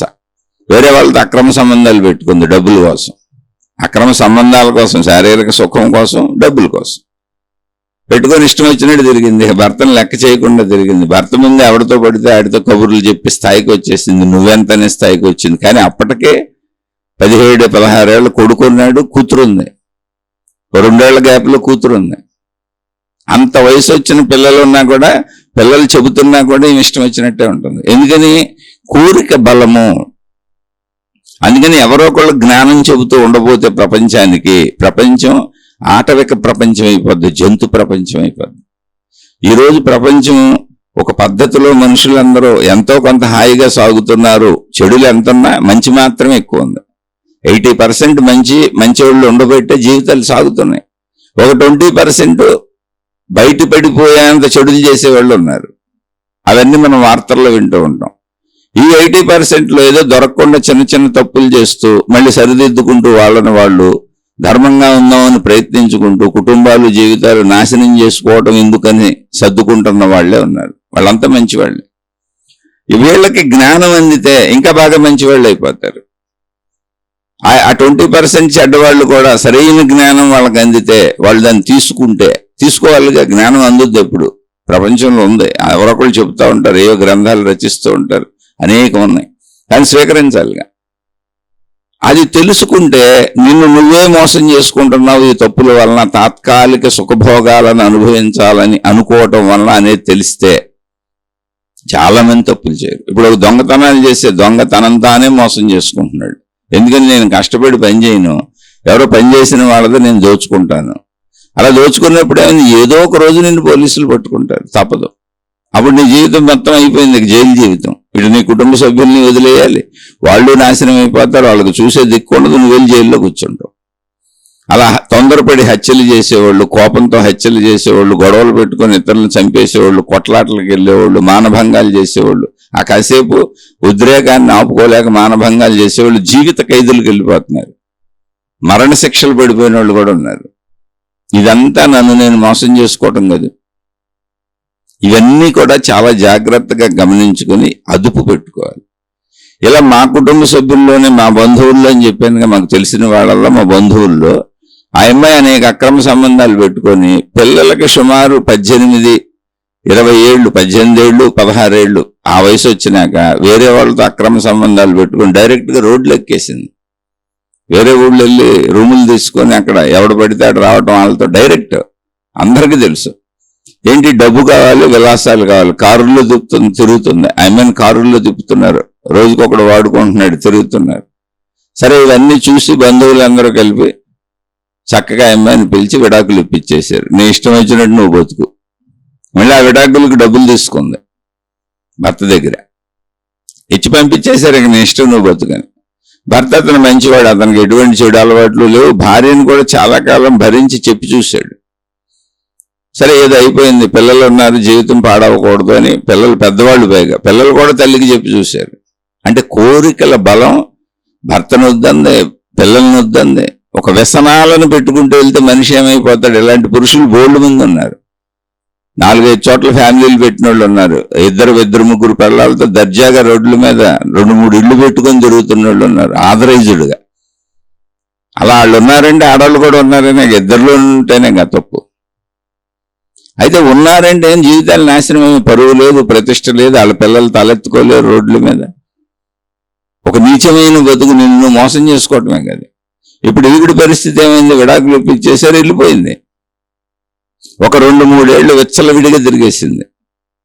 తర్వాత ఆమె దగ్గరికి మనుషులు రావటం మానేశారు. అలవాటు అయిపోయిన వాళ్ళు ఇంకేముంది. ఆమె జీవితానికి ఎవరు అండదండలు లేరు, అనారోగ్యం వస్తే ఎవరు లేరు. అసలు బంధువులు, చుట్టాలు, వాళ్ళ తల్లిదండ్రులు కూడా ఉన్నారు, ఒక్కళ్ళు కూడా ఆ అమ్మాయిని దగ్గరికి రానివాళ్ళ. ఎందుకని? అంత నీచమైన ప్రవర్తన. ఒక రూమ్ తీసుకొని విడిగా ఉండి తన ఇష్టరాజ్యంగా తిరుగుతుంది, మగవాళ్ళతో కారుల్లో తిరుగుతుంది, రోజుకొకటి నేసి తిరుగుతుంది. ఏంటి? 17-18 ఏళ్ళు కాపురం చేసి భర్త ఉండి పిల్లలుండి 17-18 ఏళ్ళ పిల్లలు ఉన్నారు, 20 ఏళ్ళ పైన కాపురం చేసింది. ఆ కోరికల విజృంభణ లాంటిది, అది ఆగదు. దానిని జ్ఞానంతో అదుపు చేసుకోవాలి. జ్ఞానం అంటే ఏంటి? నన్ను నేనే మోసం చేసుకుంటా, జీవితం నాశనం అయిపోద్ది ఇప్పుడు అదుపు చేసుకోపోతే అని. ఇప్పుడు నన్ను అదుపు ఎందుకు చేసుకోవాలి నేనంటే, నా జీవితం మొత్తం హాయిగా సాగాలంటే. అలా అదుపు చేయనప్పుడు ఏమైంది? నా జీవితం మొత్తం నాశనం అయిపోద్ది. అలాగే చదువుకునే పిల్లలు ఇప్పుడు చదువుకోలేదు, సినిమాలని షికారులని రోడ్లమ్మడి తిరిగారు. ఇక్కడ ఒక నియంత్రణ ఉండి, ఒక జ్ఞానం ఉండి, నా భవిష్యత్తు ఎలా ఉంటుంది, నేను చక్కగా చదువుకోవాలి, లేకపోతే నేను చక్కగా వృత్తులు నేర్చుకోవాలి, వ్యాపారాలు నేర్చుకోవాలి, ఏదో ఒకటి నేర్చుకోవాలి, అప్పుడు నేను జీవితంలో స్థిరపడతాను అనే విధానం లేకుండా అధిక కోరికలు పెంచుకొని తల్లిదండ్రుల మీద ఒత్తిళ్లు తెచ్చేసి, అది మా సొంత వాళ్ళే ఉన్నారు. ఇదిగో ఈవిడ స్టోరీ అయినాక చెబుతాను. ఇలా మన చుట్టూ ఉంటారు, మీకు కూడా 100 మంది ఉంటారు. ఇది తెలియని విషయాలు ఏం కాదు, వాటిని అనుభవంగా తీసుకోవడమే జ్ఞానం. జ్ఞానం అనేది ఆకాశం నుంచి ఊడిపడదు. అందరికీ విచ్చలవిడిగా ఉందామనే ఉంటుంది జంతువుల్లాగా. కానీ మానవుడు జ్ఞానంతో ధర్మంగా జీవిస్తాడు. మానవుడికి ప్రధానమైనది ధర్మము. ధర్మం తప్పితే నిన్ను మోసం చేసుకోవటం, అది నీకే హాని. దాన్ని చెప్పడానికే ఇన్ని గ్రంథాలు వచ్చినాయి, ఆధ్యాత్మికత వచ్చింది, దైవ విధానాలు వచ్చినాయి, మొత్తం అన్నీ ఇందుకు వచ్చినాయి. మానవుణ్ణి సరైన మార్గంలో నడువు, లేకపోతే నీ జీవితం జంతు జీవితం అయిపోద్ది, మొత్తం నీ జీవితమే నాశనం అయిపోద్ది. నువ్వు ఇతరులను మోసం చేయలేవు. విడాకులు అయిపోయినా వెచ్చలవిడిగా తిరిగేస్తుంది, బంధువులు కూడా ఎవరి ఇంటికి రానివ్వట్లేదు, ఒంటరితో అయిపోయింది. తర్వాత 2-3 ఏళ్ళు హాయిగా సాగించుకుంది, తర్వాత ఏం దిక్కు లేదు, పట్టించుకునే నాదుడు లేడు. అనారోగ్యం వచ్చినా పట్టించుకునే నాదుడు లేడు. 4-5 ఏళ్లకు పరిస్థితులు అర్థమైన అసలు మనుషులు ఎవరు రానివ్వట్లేదని. అది ఆమె దగ్గర జరుగుతున్న స్టోరీ. ఆమె ఇంకో చోటకి వెళ్ళిపోయింది 4-5 ఏళ్ళు. ఈ లోపల ఇతనికి విడాకులు ఇప్పించిన వాళ్ళు, వాళ్ళ సొంత వాళ్ళు, భర్త చనిపోయిన ఒక అమ్మాయి ఉంది, మంచి అమ్మాయి, చిన్న వయసులోనే వివాహం చేసినాక కొద్ది కాలం, 1 సంవత్సరం 2 సంవత్సరాలు 3 సంవత్సరాలు గడిచినాక భర్త చనిపోయాడు. చాలా మంచి అమ్మాయి, చాలా మంచి కుటుంబం. ఆ అమ్మాయిని ఇచ్చి ఈ అబ్బాయికి వివాహం చేశారు, మాట్లాడి పెద్దలందరూ నిర్ణయించి వివాహం చేశారు. హాయిగా ఇప్పుడు ఆ అమ్మాయితో ఉన్నాడు, ఇంకో బిడ్డను కన్నాడు ఆ అమ్మాయితో. ఇప్పుడు ఆ పాత పిల్లలు ఉన్నారు, ఆ అమ్మాయికి పుట్టినోళ్ళు, వెళ్ళిపోయిన అమ్మాయికి పుట్టినోళ్ళు, వాళ్ళకి అసలు తెలుసు, తల్లిని ఎన్నిసార్లు చెప్పారు వాళ్ళు కూడా అందరూ అంగీకరించారు. ఇప్పుడు వీళ్ళందరూ కలిసిమెలిసి హాయిగా బతుకుతున్నారు. ఇప్పుడు 5 ఏళ్ల తర్వాత 6 ఏళ్ల తర్వాత ఆ అమ్మాయి మళ్ళీ అక్కడికి వచ్చి, నాకు బయట దిక్కు లేదు, ఏమీ లేదు, నన్ను ఎవరొకళ్ళు ఆదరించండి అని బంధువుల చుట్టూ తిరుగుతుంది, భర్త చుట్టూ తిరుగుతుంది, భర్త కబుర్లు చెబుతుంది, పిల్లల్ని కబురు చేస్తుంది. ఇప్పుడు వీళ్ళు ఏం చేయాలి? అసలు నిజంగా అందరికీ జాలి ఉంది ఆ అమ్మాయి మీద. తప్పులు చేసిందని క్షమించేశారు కూడా అందరూ, వాళ్ళ కుటుంబ సభ్యులందరూ. కానీ ఏం చేయాలి? ఇప్పుడు ఇంకొక అమ్మాయి వచ్చేసింది ఆ స్థానంలోకి, ఆ ప్లేస్ నిండిపోయింది. ఆ అమ్మాయికి మళ్ళీ పిల్లలు పుట్టారు. ఇప్పుడు ఆ అమ్మాయి, ఆ పాత వాళ్ళు అందరూ కలిసి హాయిగా ఉన్నారు. అసలు ఈ 5 ఏళ్లలో 6 ఏళ్లలో ఈ అమ్మాయిని మర్చిపోయారు అందరూ, పిల్లలు కూడా మర్చిపోయారు, తల్లిని మర్చిపోయారు. ఎందుకు? దుర్మార్గురాలు కుటుంబాన్ని, పిల్లల కోసం కూడా తనను అదుపు చేసుకోలేకపోయింది. ఇలాంటి సంఘటనలు ప్రపంచంలో ఎన్నో ఉన్నాయి, ఎన్నో. మీ చుట్టూ చూసుకోండి. అలా జీవితాలు నాశనం అయిపోతాయి. మీ పిల్లల కోసమైనా కొంచెం సర్దుకోండి, మీ కుటుంబం కోసం కొంచెం సర్దుకోండి. సర్దుకోవటం ఏంటి? ధర్మము, నిన్ను నువ్వు అదుపులో ఉంచుకోవటం. అలా అన్ని విషయాల్లో, మీ కోపతాపాలన్నింటిలోనూ మీరు దాన్ని గ్రహించాలి, ఆ సర్దుబాటును తెలుసుకోవాలి. ఆ సర్దుబాటు జ్ఞానం. ఆ జ్ఞానం లేని చోట, ఆ ధర్మము లేని ధర్మం తప్పటం అయిపోద్ది. ఆ ధర్మము లేని చోట అధర్మం చేసేస్తావు. అధర్మం వల్ల నీకు పాప ఫలితం వచ్చేస్తుంది. ఆ ఫలితం నీ జీవితాన్ని నాశనం చేసేది అయి ఉండొచ్చు, నువ్వు చేసుకున్న పనులను బట్టి. తర్వాత నువ్వు బాధపడి నేను ఎలా అంటే, సేమ్ ఇదే స్థితిలో మా బంధువుల్లోనే మాకు తెలిసిన వాళ్ళు, అంటే బంధువులు చాలా మంది ఉంటారుగా, 100 కుటుంబాలు ఉంటాయి తెలిసిన వాళ్ళు. బెరకాయ పీచు చుట్టాలు అక్కడక్కడ పోతానే ఉంటుందిగా, చైన్ లింక్ లాగా. అది అలా వెళ్ళిన లింకులో ఒక లింకు. ఏదో వరుసకి నాకు మేనత్త మేనమామ అవుతారు. మంచివాళ్లే, అద్భుతమైన సంపాదన ఉంది, బోల్ డబ్బు ఉంది. కానీ అతనికి పేకాట, తాగుడు అనే వ్యసనం ఉంది. పేకాట్లో మొత్తం ఆస్తులు కోల్పోయాడు, ఆత్మహత్య చేసి చచ్చిపోయారు భార్యాభర్తలు ఇద్దరు. 4 ఏళ్ల కూతురుని వదిలేసి చచ్చిపోయారు. నిన్ను మోసం చేసుకోవటం కాదు అది, నీ చావును నువ్వే తెచ్చుకుని ఆత్మహత్యలు చేసుకునే వాళ్ళందరూ తమను తాము మోసం చేసుకుంటున్నాళ్ళు. డిప్రెషన్కి వెళ్ళేవాళ్ళు, స్ట్రెస్కి వెళ్ళేవాళ్ళు, ఒత్తిడికి వెళ్ళేవాళ్ళు, వీళ్ళందరూ తమను తాము మోసం చేసుకుంటున్న వాళ్ళు. ఆధ్యాత్మిక జ్ఞానం ఏం చెబుతుందంటే బంధాలను బాధ్యతలుగా నిర్వహించు, కానీ బంధాల కోసం మోసాలు చేయకు. బంధాల మోహంలో ఇరుక్కుపోయి నిన్ను నువ్వు ఒత్తిళ్ళకి స్ట్రెస్కి గురి చేసుకోకు. నీ ఎవరి కోసమో నువ్వు చచ్చిపోకు. చాలా సింపుల్ విషయం. మా అమ్మాయి వాళ్ళ ఫ్రెండ్ మా అమ్మాయితో పాటు బీటెక్లో జాయిన్ అయింది ఇంటర్మీడియట్ అయినాక. వీళ్ళంతా ఆడపిల్లలు, బస్ ఎక్కి వెళ్ళాలి. ఇంజనీరింగ్ కాలేజీ దూరంగా ఉంటుంది, ఊరుకు దూరంగా ఉంది. అరగంట ప్రయాణించి వెళ్ళాలి, ఒక 30 గంట. అక్కడ జాయిన్ అయ్యారు, చక్కగా గ్రూపులు తీసుకున్నారేవో. వీళ్ళు తీసుకున్న గ్రూపులో జాయిన్ అయింది ఒక అమ్మాయి, వాళ్ళ ఫ్రెండ్ అయింది. అందరూ కలిసి వస్తారు, కలిసి వెళ్తారు. వాళ్ళ నాన్నగారు ఆ అమ్మాయిని ప్రెషర్ చేస్తున్నారంట, ఒక అమ్మాయిని. వీళ్ళ ఫ్రెండ్, మా అమ్మాయి వాళ్ళ ఫ్రెండ్. అనేక మంది ఫ్రెండ్స్ ఉన్నారు, అందరిలో ఒక ఫ్రెండ్, తెలిసిన అమ్మాయి. ఏంటి ఆ అమ్మాయి చెబుతుంది, మా నాన్న ఆవిడ ఆ అమ్మాయి తనకు నచ్చిన గ్రూపులో జాయిన్ అయింది. వాళ్ళ నాన్నగారు రోజు ఆ గ్రూప్ వద్దు, నువ్వు ఈ గ్రూపులో జాయిన్ అవ్వని ఒత్తిడి చేస్తున్నాడు ఆ అమ్మాయిని. చదివించేది ఆయనే, ఫీజులు కట్టేది ఆయనే, చిన్నప్పటి నుంచి చూస్తుంది ఆయనే. కానీ ఈ పాప, నాన్న నాకు అది ఇష్టం ఉండదు, నేను చదవలేను, నేను ఇది చదువుతాను. ఇంతకే విషయం ఏంటంటే ఆ అమ్మాయి తీసుకుంది మంచి గ్రూపు, ఆయన దానికంటే తక్కువ గ్రూపులోకి వెళ్ళమంటున్నాడు. ఎందుకో తెలీదు. దానికి కారణం ఆయనకి ఏదో కాంటాక్ట్స్ ఉండి అందులో మనం తొందరగా ఉద్యోగాలు తెచ్చుకోవచ్చు, మనం లైఫ్ సెటిల్ అవుద్ది, అలా ఏదో ఉంది ఆయనకి. పాపం ఆయనేం తప్పు కాదు, ఆయన ఊహలో. ఈ పాప, నాకు అసలు అది ఇంట్రెస్ట్ ఉండదు నాన్న, నువ్వు చేర్చినా నేను చదవలేను, నాకు ఇంట్రెస్ట్ ఉన్న దాంట్లో చేరాను అని చెబుతుంది. ఆ పాప చేరింది చాలా మంచిది, ఈ తండ్రి చెబుతుంది దానికంటే. అదే తండ్రికి ఏదో ఆయన పనిచేస్తున్నటువంటి ఆయన కూడా ఉద్యోగే, ఆ ఉద్యోగానికి సంబంధం ఉండి దగ్గరలో ఉన్నది బిడ్డకి చెబుతున్నాడు, నువ్వు ఇందులో చేరితే తను ఏదైనా చేయగలుగుతాడు బిడ్డకని. మొత్తానికి ఘర్షణ జరుగుతుంది. జాయిన్ అయినాక ఒక 15-20 రోజుల టైంలో ఏదో కోర్సులు మార్చుకోవచ్చు అంట ఎవరైనా. ఈసారి నువ్వు కోర్సు మార్చేసుకోమని చెబుతున్నాడు ఆయన. పాప మీద ఒత్తిడి, ప్రెషర్ పెడుతున్నాడు. ఇంకా ఒక రోజు గట్టిగా తండ్రి కేకలేస్తాడు బిడ్డని, ఎందుకంటే కోర్సులు మార్చుకునే టైం వచ్చింది, ఇప్పుడు మార్చుకోకపోతే ఇంక కుదరదు అంటే. ఆ పాప మౌనంగా ఉండిపోయింది. మామూలుగా చెబుతున్నంతకాలం తన ఇష్టం వచ్చినట్టు ఇదే చదువుకుంటానని చెప్పింది. ఇప్పుడు అరుస్తున్నాడు, కరుస్తున్నాడు, కొట్టబోతున్నాడు. ఆయన కూడా బీపీకి, ఉద్రేకానికి లోనైపోతున్నాడు. పాప మాట్లాడకుండా ఉండిపోయింది. సరే నీ కర్మ అని చెప్పి అతను ఆఫీస్కి వెళ్ళిపోయాడు. ఇంట్లో తల్లి, చెల్లి ఉన్నారు. వాళ్ళు కూడా ఈ సంఘటన అంతా అందరం చూస్తారు, కుటుంబంలో ఉంటే మనం కూడా చూస్తాం. ఒకవేళ అక్కడ ఆ కుటుంబం మందయి ఉంటే వాళ్ళందరూ అక్కడే ఉన్నారు ఘర్షణ జరుగుతున్నప్పుడు. అందరూ మౌనంగా ఉన్నారు. ఆయన అరిసి చాలా ఉద్రేకంగా వెళ్ళిపోయాడు ఆయన. అప్పుడు ఈ తల్లి, చెల్లి కూడా ఈ అమ్మాయికి నచ్చ చెబుదామని ప్రయత్నించారు. పాపం వాళ్ళేం గట్టిగా చెప్పలే. పాపం నచ్చ చెబుదామని, ఎందుకే నాన్న చెప్పినట్టు నువ్వు, ఆయన కదా మనం చూసేది, ఆయనే కదా మనకి డబ్బులు కట్టేది, ఫీజులు కట్టేది, మన కోసమే కదా ఇంత కష్టపడుతున్నాడు. పాపం ఆయన ఎన్నో సంవత్సరాల నుంచి మీ అందరినీ ఇలా చదివించుకుంటూ ఉండటానికే కదా, మీకు సుఖాలు ఇవ్వటానికే కదా పొద్దున సాయంత్రం అలా వెళ్ళిపోయి ఉద్యోగాలు చేసి కష్టపడి డబ్బు తెచ్చుకుంటున్నాడు. ఇప్పుడు కూడా నీకోసమే కదా అంత అరిసెళ్ళాడు. ఇలా ఏదో కన్విన్స్ చేద్దామని ట్రై చేశారు. చెల్లి కూడా చెప్పింది, ఎందుకక్క నాన్న చెప్పినట్టు వినొచ్చు కదా, ఇవన్నీ నాన్న కూడా బీపీ తెచ్చేసుకుంటున్నాడు, అది ఇదే. ఆ అమ్మాయి ఏం మాట్లాడలా. అంతా అయిపోయింది, కాసేపు అయిపోయింది, అందరూ శాంతించేశారు. తల్లిని ఆటోకు డబ్బులు అడుగు 10 రూపాయలు తీసుకుని మా ఫ్రెండ్ ఇంటికి వెళ్ళి వస్తాను. ఈ సంఘటన అయితే మా ఊర్లో మా దగ్గరే జరిగింది. ఎందుకంటే మా అమ్మాయి చదివే కాలేజీలో మా అమ్మాయితో పాటు జాయిన్ అయిన అమ్మాయి, మా అమ్మాయి ఫ్రెండ్స్లో ఒక అమ్మాయి. వెళ్ళిన అమ్మాయి, ఇంటి నుంచి వెళ్ళిన అమ్మాయి, మా ఫ్రెండ్ ఇంటికి వెళ్ళి వస్తానని వెళ్ళిన అమ్మాయి ఇంకా తిరిగి రాలా. సాయంత్రం అయింది, రాలా. తండ్రి మామూలుగా ఆ అమ్మాయి స్కూల్కి, కాలేజీకి వెళ్తుంది. కాలేజీకి వెళ్ళేటప్పుడు ఆ అమ్మాయిని బస్సు కాడ దింపుతాడు.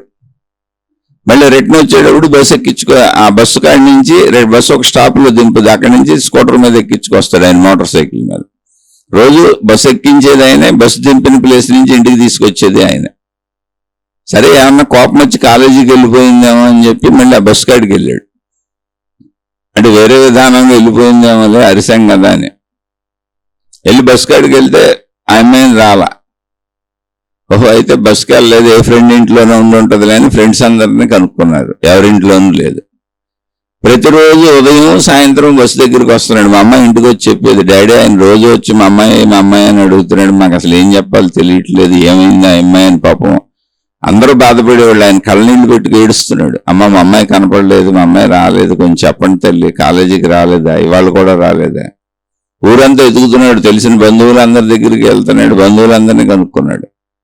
4వ రోజు 3వ రోజు సాయంత్రం ఆ అమ్మాయి ఆ ఊరిలోనే ఉన్నటువంటి ఒక పెద్ద కాలం ఉంటుందండి. అంతకాలం అంటే బోట్లు తిరుగుతూ ఉంటాయి అందులో.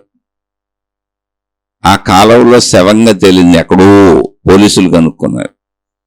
ఎక్కడో శవం తేలితే చెబితే పోలీసులు చూశారు. చూస్తే వీళ్ళ అమ్మాయి ఆల్రెడీ పోలీసు రిపోర్ట్లో ఇచ్చాడు. ఏమీ లేదు, వచ్చా బ్రిడ్జ్ ఎక్కి దూకేసింది. ఇక్కడ బ్రిడ్జి వీళ్ళ ఇంటి దగ్గరలోనే ఉంది, అది కొంచెం దూరం వస్తే ఉంటుంది. అక్కడ దాకా ఆటో ఎక్కి వచ్చింది, అక్కడి నుంచి బ్రిడ్జ్ ఎక్కి దూకేసి చనిపోయింది. ఆ విషయం ఎవరికి తెలియదు, ఎవరు చూడలేదు అసలు. ఆ బ్రిడ్జ్ ఎక్కి దూకిన అమ్మాయి ఇక్కడి నుంచి చనిపోయి ఆ శవం కొట్టుకుంటూ ఎక్కడికో వెళ్ళి 2-3 కిలోమీటర్ల అవతల బయటికి తేలింది 4వ రోజు. ఇప్పుడు ఇదేంటి అసలు? ఎవరిని మోసం చేసుకున్నారు? ఎవరిని మోసం చేశారు? ఆ తండ్రి ఇప్పటి వరకు, ఇప్పుడు నేను చెప్పిన స్టోరీ ఎప్పుడుదంటే మా అమ్మాయిది బీటెక్ అయిపోయింది, బీటెక్ స్టార్టింగ్. మా అమ్మాయి బీటెక్ చదివేసింది, తర్వాత ఎంఎస్ చేసేసింది. ఇప్పుడు మా అమ్మాయి ఎంఎస్ కూడా అయిపోయి జాబ్ చేసుకునే ప్రయత్నాల్లో ఉంది. అంటే సుమారు 7 ఏళ్ల స్టోరీ ఇది, 7 ఏళ్ల క్రితం స్టోరీ. ఎవరిని కోల్పోయారు, ఎవరిని నష్టపోయారు? ఆ చిన్న ఉద్రేకాలు ఎందుకు? ఆ చిన్న గొడవలో, ఆ చిన్న ఇదులు, ఎదుటివాడిని అర్థం చేసుకోవడం, ఎదుటివాళ్ళకి కొంచెం స్పేస్ ఇవ్వటం, వాళ్ళ ఇష్టాన్ని కొద్దిగా కొనసాగనివ్వటం. ఇప్పుడు చిన్నపిల్లలు కదా, ఎంత బలవంతం చేశారు ఆ అమ్మాయిని చూడండి, ఎంత ఫోర్స్ చేశారు ఆ అమ్మాయి మనసు మీద అంటే చనిపోవడం బెటర్ అనుకుంది. అంటే తనకి ఎక్కడ ఇంక మాట్లాడటానికి, తనది చెప్పుకోవడానికి, తన అభిప్రాయం వెలువరించడానికి లేదు అక్కడ. పోనీ ఆ అమ్మాయి నష్టపోయింది అనుకున్నాం. తండ్రి ఇప్పుడు పిచ్చోళ్ళలాగా తిరుగుతున్నాడు. నేనే మా అమ్మాయిని చంపుకున్నానంటాడు, ఎవరు కనపడిన బోరుని ఏడుస్తాడు. అంటే చిన్న ఉద్రేకాలు, చిన్న అభిప్రాయాలు, చిన్న ఆలోచనలు ఇప్పుడు మనం సరి చేసుకోకపోతే ఒక జీవితకాలం మొత్తం మనం పిచ్చోళ్ళలాగా దుఃఖపడితే ఆడవలసి వస్తుంది. అయిన వాళ్ళని కోల్పోతాం, సొంత వాళ్ళని కోల్పోతాం, ఏం కోల్పోతామో తెలీదు.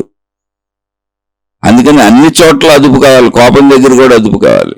ఎదుటి వాళ్ళ ఇష్టాన్ని గౌరవించాలి. బీటెక్ వచ్చిన పాపకి తనేం చదవగలదో, తనకి ఏది ఇంట్రెస్ట్ అది కదా చదివించాలి. కాదు నువ్వు నాకు ఇష్టమైంది చదువు అని పిల్లల మీద చాలా మంది తల్లిదండ్రులు ప్రెషర్ చేస్తుంటారు. నాకు ఇష్టమైంది చదువు, నాకు ఇష్టం వచ్చినట్టుండు, నాకు నచ్చినట్టుండు. అందులో కొంచెం ధైర్యవంతులైనటువంటి వాళ్ళు అటువంటి తల్లిదండ్రుల్ని జాగ్రత్తగా డీల్ చేసుకొని దూరంగా వెళ్ళిపోతారు. తర్వాత వాళ్ళ దగ్గర ఉండరు, అసలు వాళ్ళ దగ్గరే ఉండరు. అటువంటి సందర్భాలు చాలా ఉన్నాయి. వాళ్ళు ఒక రకమైనటువంటి మూర్ఖపు ముందు తల్లిదండ్రులు పిల్లలు చావుకు కూడా తెచ్చేస్తున్నారు. అలా ఉండకూడదు. అలానే పిల్లలు చాలా మంది తల్లిదండ్రులను బ్లాక్మెయిల్ చేస్తూ ఉంటారు. ఇప్పుడు తల్లిదండ్రులు ఏమనుకుంటున్నారంటే వాళ్ళ మంచి కోసమే కదా మేము చెప్పింది, ఈ కోర్సు చదువు, ఆ కోర్సు చదువు, ఇలా చదువు, అలా చదువు అని. అసలు వాళ్ళకి చదువులో ఏది ఇంట్రెస్టో తెలియదు కదా, బోర్డు ఉన్నాయి అక్కడ.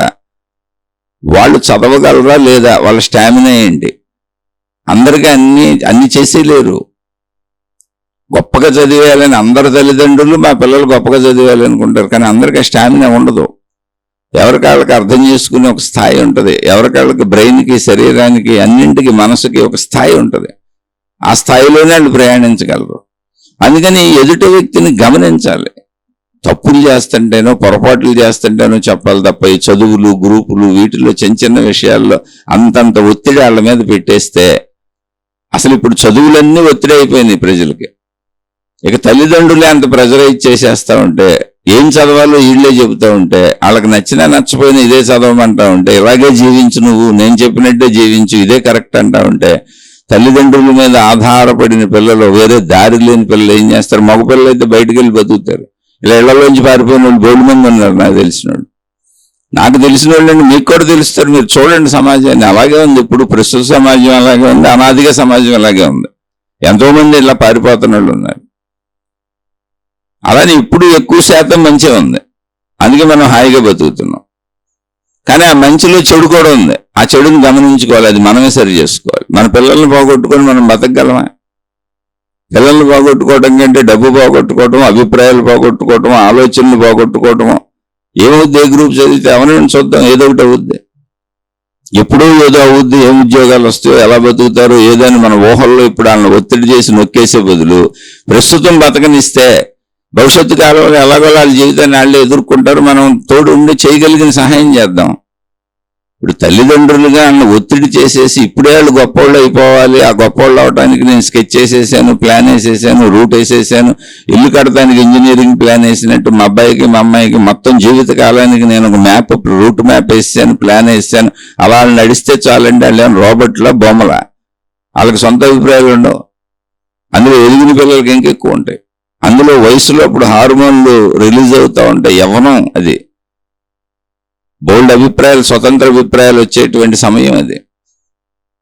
ఆ హార్మోనల్ చేంజెస్ లో కూడా డిప్రెషన్లకు వెళ్ళిపోతుంటారు. తమ అనుకున్నది సాధించుకోకపోతే వాళ్ళు తట్టుకోలేని పరిస్థితి వస్తుంది. ఎందుకని ఎదుగుతున్న వయసు.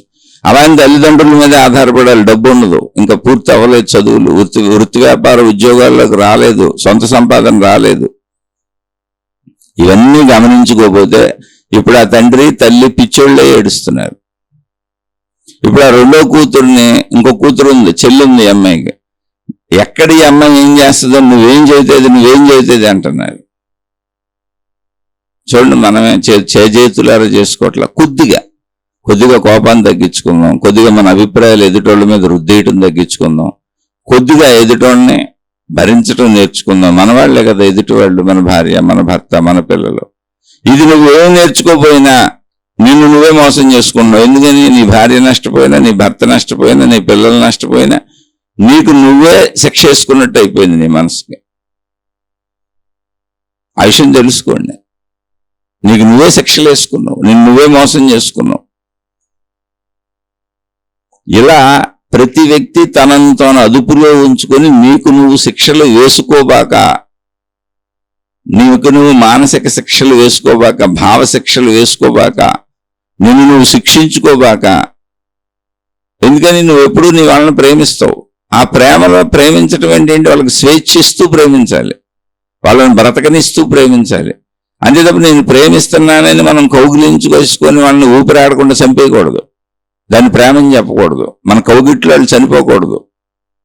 మన అండదండలతో వాళ్ళు స్వేచ్ఛగా విహరిస్తూ బతకాలి.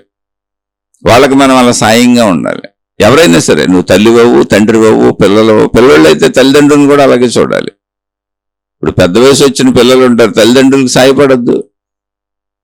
అందరూ ఒకరితో ఒకరు అలాగే ఉండాలి. కుటుంబ సంబంధ బాంధవ్యాలు, అనుబంధాలు. లేదు ఇక బలవంతంగా ఉన్నారు, వాళ్ళకి దూరంగా ఉండండి అంతే. చనిపోవాల్సిన అవసరం ఏముంది? ఇంకో ప్లాన్ చేసుకోండి, ఇంకోటి ఏంటో ఆలోచించండి. అలా ఒక అమ్మాయి, మా అమ్మాయి స్నేహితురాలే, ఆ ఇంట్లో వాళ్ళ టార్చర్ భరించలేకండి వాళ్ళు చెప్పిందే చదవాలి, వాళ్ళు చెప్పిందే చేయాలి, మొత్తం వాళ్ళే చెబుతారు తల్లిదండ్రులు. ఆ చెప్పింది వినకపోతే కొడతాడు కూడా తండ్రి. ఆమె శుభ్రంగా కొంచెం వయసు వచ్చినాక ఎవరినో ప్రేమించింది. ఇంతగా ప్రేమించిన వాళ్ళు ఎవరు? వాళ్ళ బంధువుల్లో ఒక అబ్బాయి బావ వరస అవుతాడు. వాళ్ళ సొంత వాళ్లే, బంధువులే, తెలిసిన వాళ్లే. వాళ్ళకు కూడా ఈ తల్లిదండ్రుల గురించి తెలుసు, వాళ్ళొక మూర్ఖులని. ఇప్పుడు ఆ పెళ్లి కూడా తన ఇష్టం వచ్చినట్టు చేసుకోవాలంటాడు. చదువు ఇంకా పూర్తి అవ్వాల, చక్కగా వెళ్ళిపోయి పెళ్లి చేసుకుని వాళ్ళ ఇంటికి వెళ్ళిపోయింది. ఇంక ఈ తల్లిదండ్రులు నేను భరించలేనని. ఆ బంధువులు కూడా పెళ్లి చేసుకున్నారు. ఏం అక్కర్లేదమ్మా, పిల్ల చాలా చక్కగా ఉంటుంది, చాలా చక్కగా ఉంటుంది, గుణవంతురాలు. అన్ని బలవంతం. తల్లిదండ్రులు, మెయిన్ తండ్రి, ఆ తండ్రినే అనుసరిస్తుంది భార్య. ఎందుకని? మీరు ఆ భర్త మాట అనిపోతే అలా సాగుద్ది. ఇంట్లో డబ్బు అంత ఆయనగా తెచ్చేది, రేపు పెళ్లి కూడా ఆయనే చేయాలి. ఆ మూర్ఖత్వం తెలిసిన బంధువులు చక్కగా వాళ్ళ కొడుక్కిచ్చి పెళ్లి చేసేసుకున్నారు. రూపాయి కట్నం అక్కర్లా, మాకు ఏం అక్కర్లా, గొడవ గోళ ఏం వద్దు, చక్కగా నువ్వు మా ఇంటికి వచ్చి హాయిగా బతుకన్నారు. ఒకవేళ ఇది జరగకపోతే ఆమె సూసైడ్ చేసుకుందాం అనుకుంది. ఆ విషయం వాళ్ళ ఫ్రెండ్స్కి కూడా చెప్పింది. అలాంటివి జరుగుతాయని వాళ్ళకి తెలుసు, బంధువులకు తెలుసు, తండ్రికి తెలియలే, తల్లికి తెలియలే. చక్కగా ఇప్పుడు బ్రహ్మాండంగా ఉంది ఆమె పెళ్లి చేసుకుని. తర్వాత వాళ్ళు మిగిలిన చదువుకోమన్నారు. చదువు మధ్యలోనే జరిగింది ఇది. మిగిలిన చదువు చదివించారు, ఇప్పుడు ఉద్యోగం కూడా చేసుకుంటుంది. జస్ట్ తల్లి తండ్రి ఎంత మూర్ఖంగా ఉన్నాడు ఆ తండ్రి అంటే, ఇది జరిగిపోయి 10 సంవత్సరాలు, సుమారుగా 7-8 సంవత్సరాలు అవుతున్న ఆ కలవడతను మూర్ఖాతి మూర్ఖుడు, మామూలు మూర్ఖుడు కాదు. తన బిడ్డల్ని ప్రేమించలేడండి. ఇలాంటి తండ్రులు తగులుతున్నారు. నాకు చాలా ఆశ్చర్యంగా ఉంది. పాపం తల్లికి ఉంది, దొంగతనంగా తల్లి ఫోన్లు చేస్తుంది, తల్లి పిల్ల మాట్లాడుకుంటారు. తండ్రి దగ్గర మాత్రం కామ్ అయిపోతారు. అందరూ వాళ్ళు మాట్లాడుకుంటున్నట్టు కూడా చెప్పరు. ఎంతటి మూర్ఖులు, ఎంతటి అహంకారులు తండ్రులు అయితే ఇంకా ప్రపంచం అసలు ఎలా అండి, ఎలా బతకాలి మనుషులు? అందుకని మనలో మూర్ఖతని తగ్గించుకోవాలి.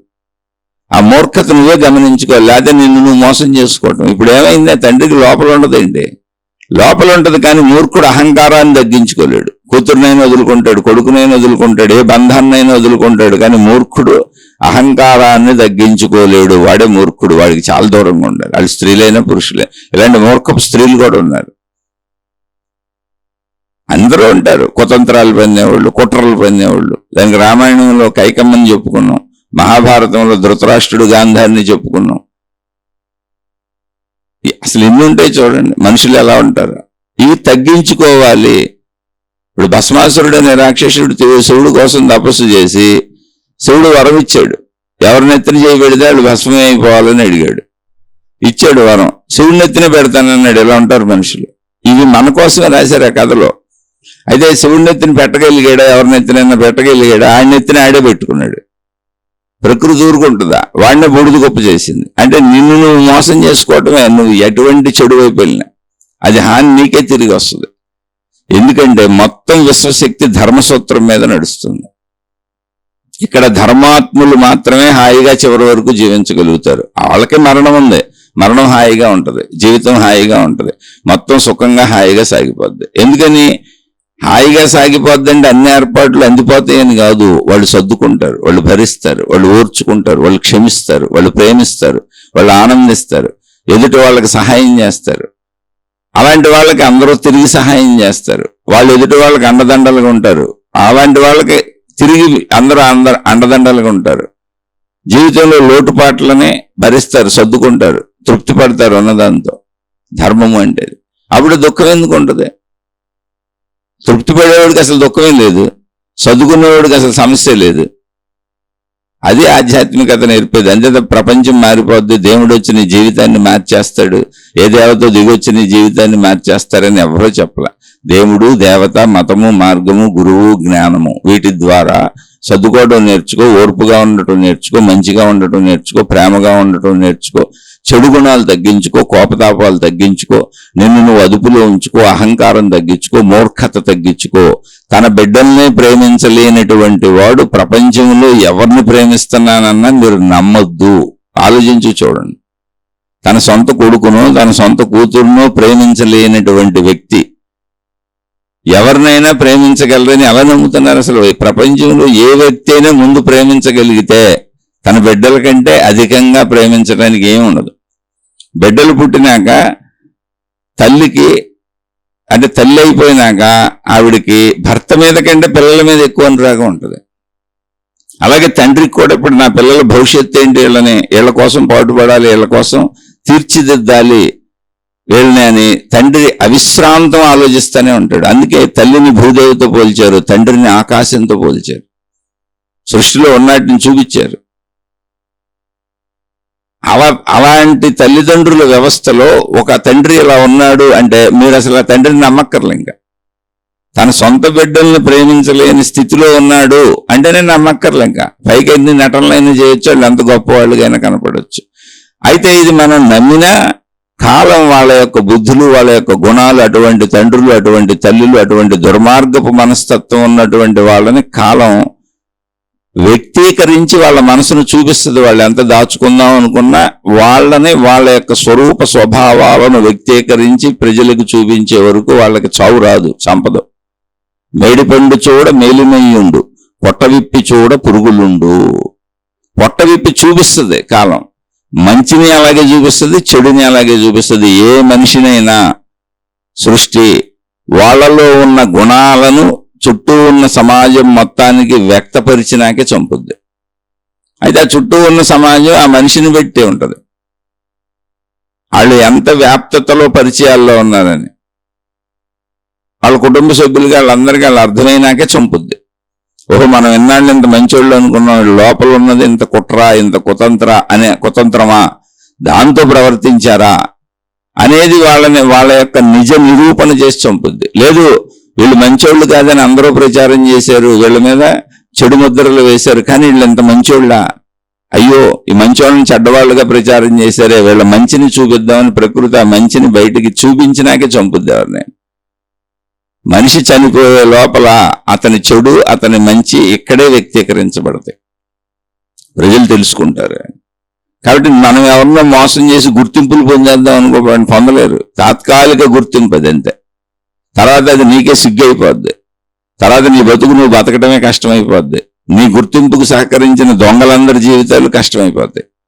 నీకు అర్థమైపోద్ది, నా జీవితాన్ని నేనే నాశనం చేసుకున్నాను, నేనే పాడు చేసుకున్నాను, సాఫీగా అందంగా సాగుతున్న జీవితాన్ని చెడగొట్టుకున్నాను ఈ గుర్తింపు కోసం. వాళ్ళని తక్కువ చేసి వీళ్ళని తక్కువ చేసి వాళ్ళ మీద రూమర్స్ సృష్టించి వీళ్ళ మీద రూమర్స్ సృష్టించి వాళ్ళని అన్యాయం చేసి వీళ్ళని అన్యాయం చేసి నేను అన్ని పొరపాట్లే చేశానని నువ్వే ఆత్మక్షోభతో నానా బాధలు పడి చచ్చిపోతావు.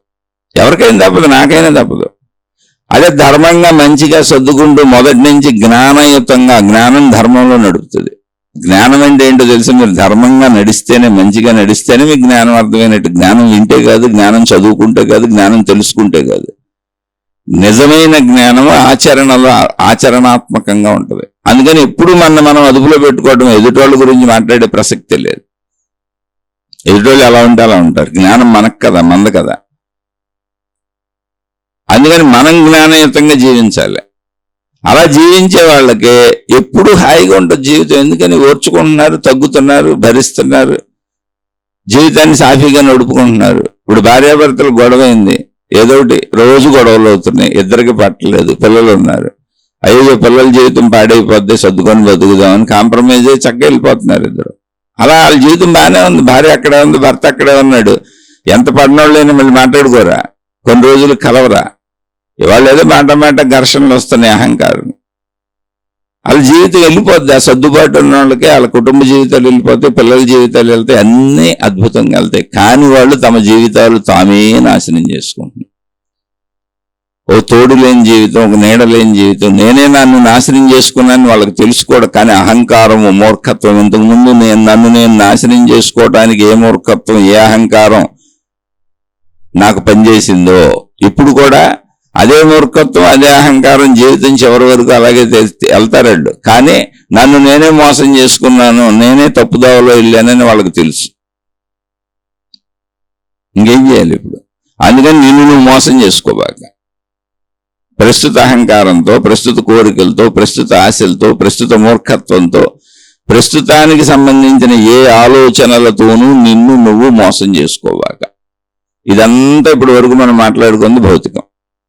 ఇలాంటి ఉదాహరణలు కోకొల్లలుగా ఎన్నో చెప్పుకోవచ్చు. అన్ని రకాల ఉదాహరణలు ఉన్నాయి ప్రపంచంలో, రోజు చూస్తూనే ఉంటాం. మీ చుట్టుపక్కల పరిశీలించిన మీకు అర్థమైపోద్ది. తాత్కాలిక సుఖాల కోసం తమను తామే మోసం చేసుకొని జీవితాలను నాశనం చేసుకున్న వాళ్ళు ఎంతమంది ఉన్నారు మీ చుట్టూ. మన చుట్టూ ఉన్న ప్రపంచం అంతా అదే, అందులో బోల్డ్ మంది తగులుతారు. ఇప్పుడు ఆధ్యాత్మికం ఏంటంటే, అసలు నువ్వు శరీరమే కాదు, నువ్వు అనంత ఆత్మశక్తివి, విశ్వశక్తివి, సృష్టి శక్తివి. అక్కడ మొత్తంగా ఏకత్వ భావన ఉంది. మొత్తం నేనే సృష్టిని, మొత్తం నేనే అనంత విశ్వాన్ని అనేటువంటి భావన దాకా నీ ప్రయాణం సాగుద్ది. నీలో ఉన్న ప్రాణశక్తి అదే, అది ఏకంగానే ఉంది, అనేకంగా లేదు. అసలు దానిని తెలుసుకుంటే అసలు నువ్వు ఎప్పుడూ ధర్మంగానే బతుకుతావు. ఎందుకని శరీరం నశించిపోద్దని తెలుసు, మృత్యుభయం కూడా పోద్ది. శరీరం నేను అనుకున్నప్పుడు చావు భయం ఉంది. శరీరం నేను అనుకున్నప్పుడు ఇప్పుడు వరకు మనం చెప్పుకున్న తప్పులన్నీ చేస్తున్నాం. శరీరం నేనన్న భావనలోనే చెడు వదిలిపెట్టి మంచిలోకి రావాలి, సాధన చేసుకోవాలి, ప్రయత్నం చేసుకోవాలని చెబుతున్నాను. అదంతా శరీరానికే. నేను శక్తిని అని తెలుసుకున్నప్పుడు అసలు శరీరం తప్పులు చేసే ప్రసక్తి లేదు. అందుకని ఆత్మజ్ఞాన చదువులో, ఆధ్యాత్మిక చదువులో వెళ్ళకపోతే నిన్ను మోసం చేసుకోవడమే. ఎందుకని నిన్ను కంట్రోల్ చేసేది ఏంటి అంటే, అసలు నీ సంపూర్ణత నీకు తెలిసినప్పుడు నువ్వు ఏదైతే ఈ శరీరం నేను శాశ్వతం ఇదే, ఇంతకంటే ఇంకేం లేదు అనుకుంటున్నావో అది నువ్వు కాదు. నువ్వు అనంత ఆత్మశక్తివి. అలానే శరీరం నువ్వే, ఎంతకాలం 100 ఏళ్ళు, కానీ అప్పుడు కూడా నువ్వు అనంత ఆత్మశక్తివే. ఎప్పుడు నువ్వు అనంత ఆత్మశక్తివే. శరీరం వచ్చింది పోతుంది, అది నిరంతరం మార్పులకు లోనవుతుంది. నువ్వు ఎంత చేసినా శరీరం ప్రాపంచిక పరిస్థితులకు అనుగుణంగానే వెళ్తుంది, దాన్ని నువ్వు నిలబెట్టలేవు అక్కడ. ఈ విషయాన్ని గ్రహించి నీ శక్తి తత్వాన్ని తెలుసుకుంటే అసలు తప్పే చేయడు మనిషి. అందుకే జీవన్ముక్తులైన వాళ్ళు ఎవరు తప్పులు చేయకపోగా మనిషి ఎలా బ్రతకాలో ఆధ్యాత్మిక చదువుగా, ఆత్మజ్ఞాన చదువుగా మనకు అందించారు కూడా. నాయన నీ స్వస్వరూపం తెలుసుకో, నువ్వు శక్తి స్వరూపుడివి, శక్తి స్వరూపురాలివి. నేను శరీరం అనుకుని నువ్వు ఆ భావనలో బ్రతుకుతున్నావు, బ్రతుకు, మంచిగా బ్రతుకు. నువ్వు శక్తివి కదా, శరీర భావనలో తప్పులు చేయడం ఎందుకు? దానికి అవసరమైన ధర్మంగా తీర్చుకో, మంచిగా తీర్చుకో. ఎవరైతే సంపూర్ణ శరీర భావనలో తప్పులు చేస్తూ జీవిస్తున్నారో వాళ్ళు తమ ఆత్మజ్ఞానాన్ని తెలుసుకోకుండా ఈ జన్మలో ఆత్మహంతకులు, ఆత్మహత్య వాళ్ళే చేసుకుంటున్నారు. అంటే ఆత్మహత్య అంటే బతికి చనిపోవటం కాదు, సూసైడ్ కాదు.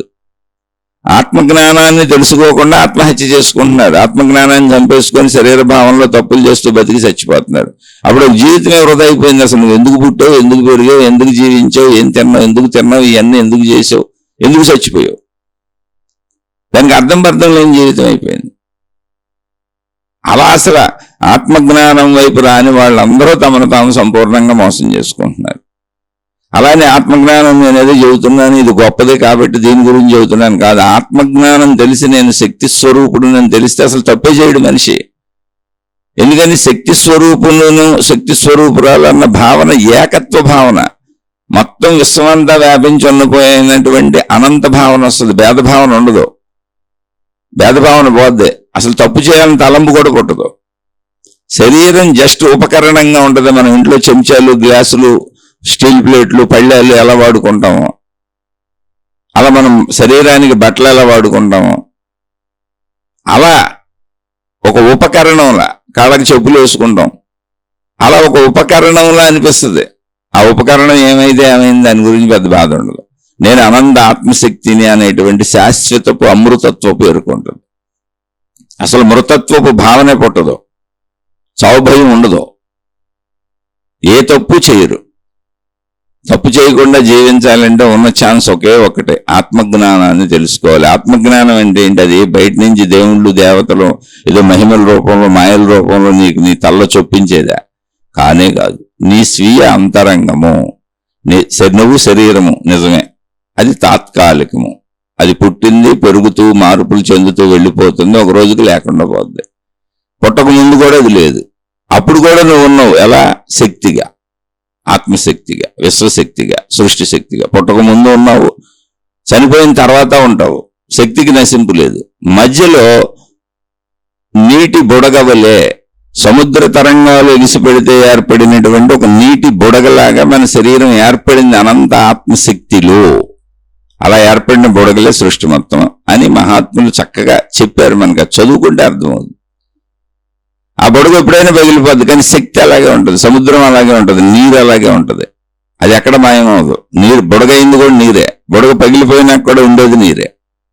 అలా శక్తి స్వరూపులము శరీరము, మనసు, ప్రాణశక్తి, ఈ మూడు ఉన్నాయి.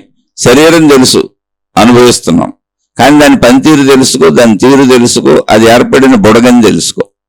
దాన్ని నేను ఏమీ చేయలేను, అది అలా ప్రయాణించుకుంటూ మరణానికి వెళ్ళిపోద్దని తెలుసుకో. మరణం అంటే ఏంటి? ఎక్కడి నుంచి వచ్చిందో అక్కడికి వెళ్ళిపోద్ది.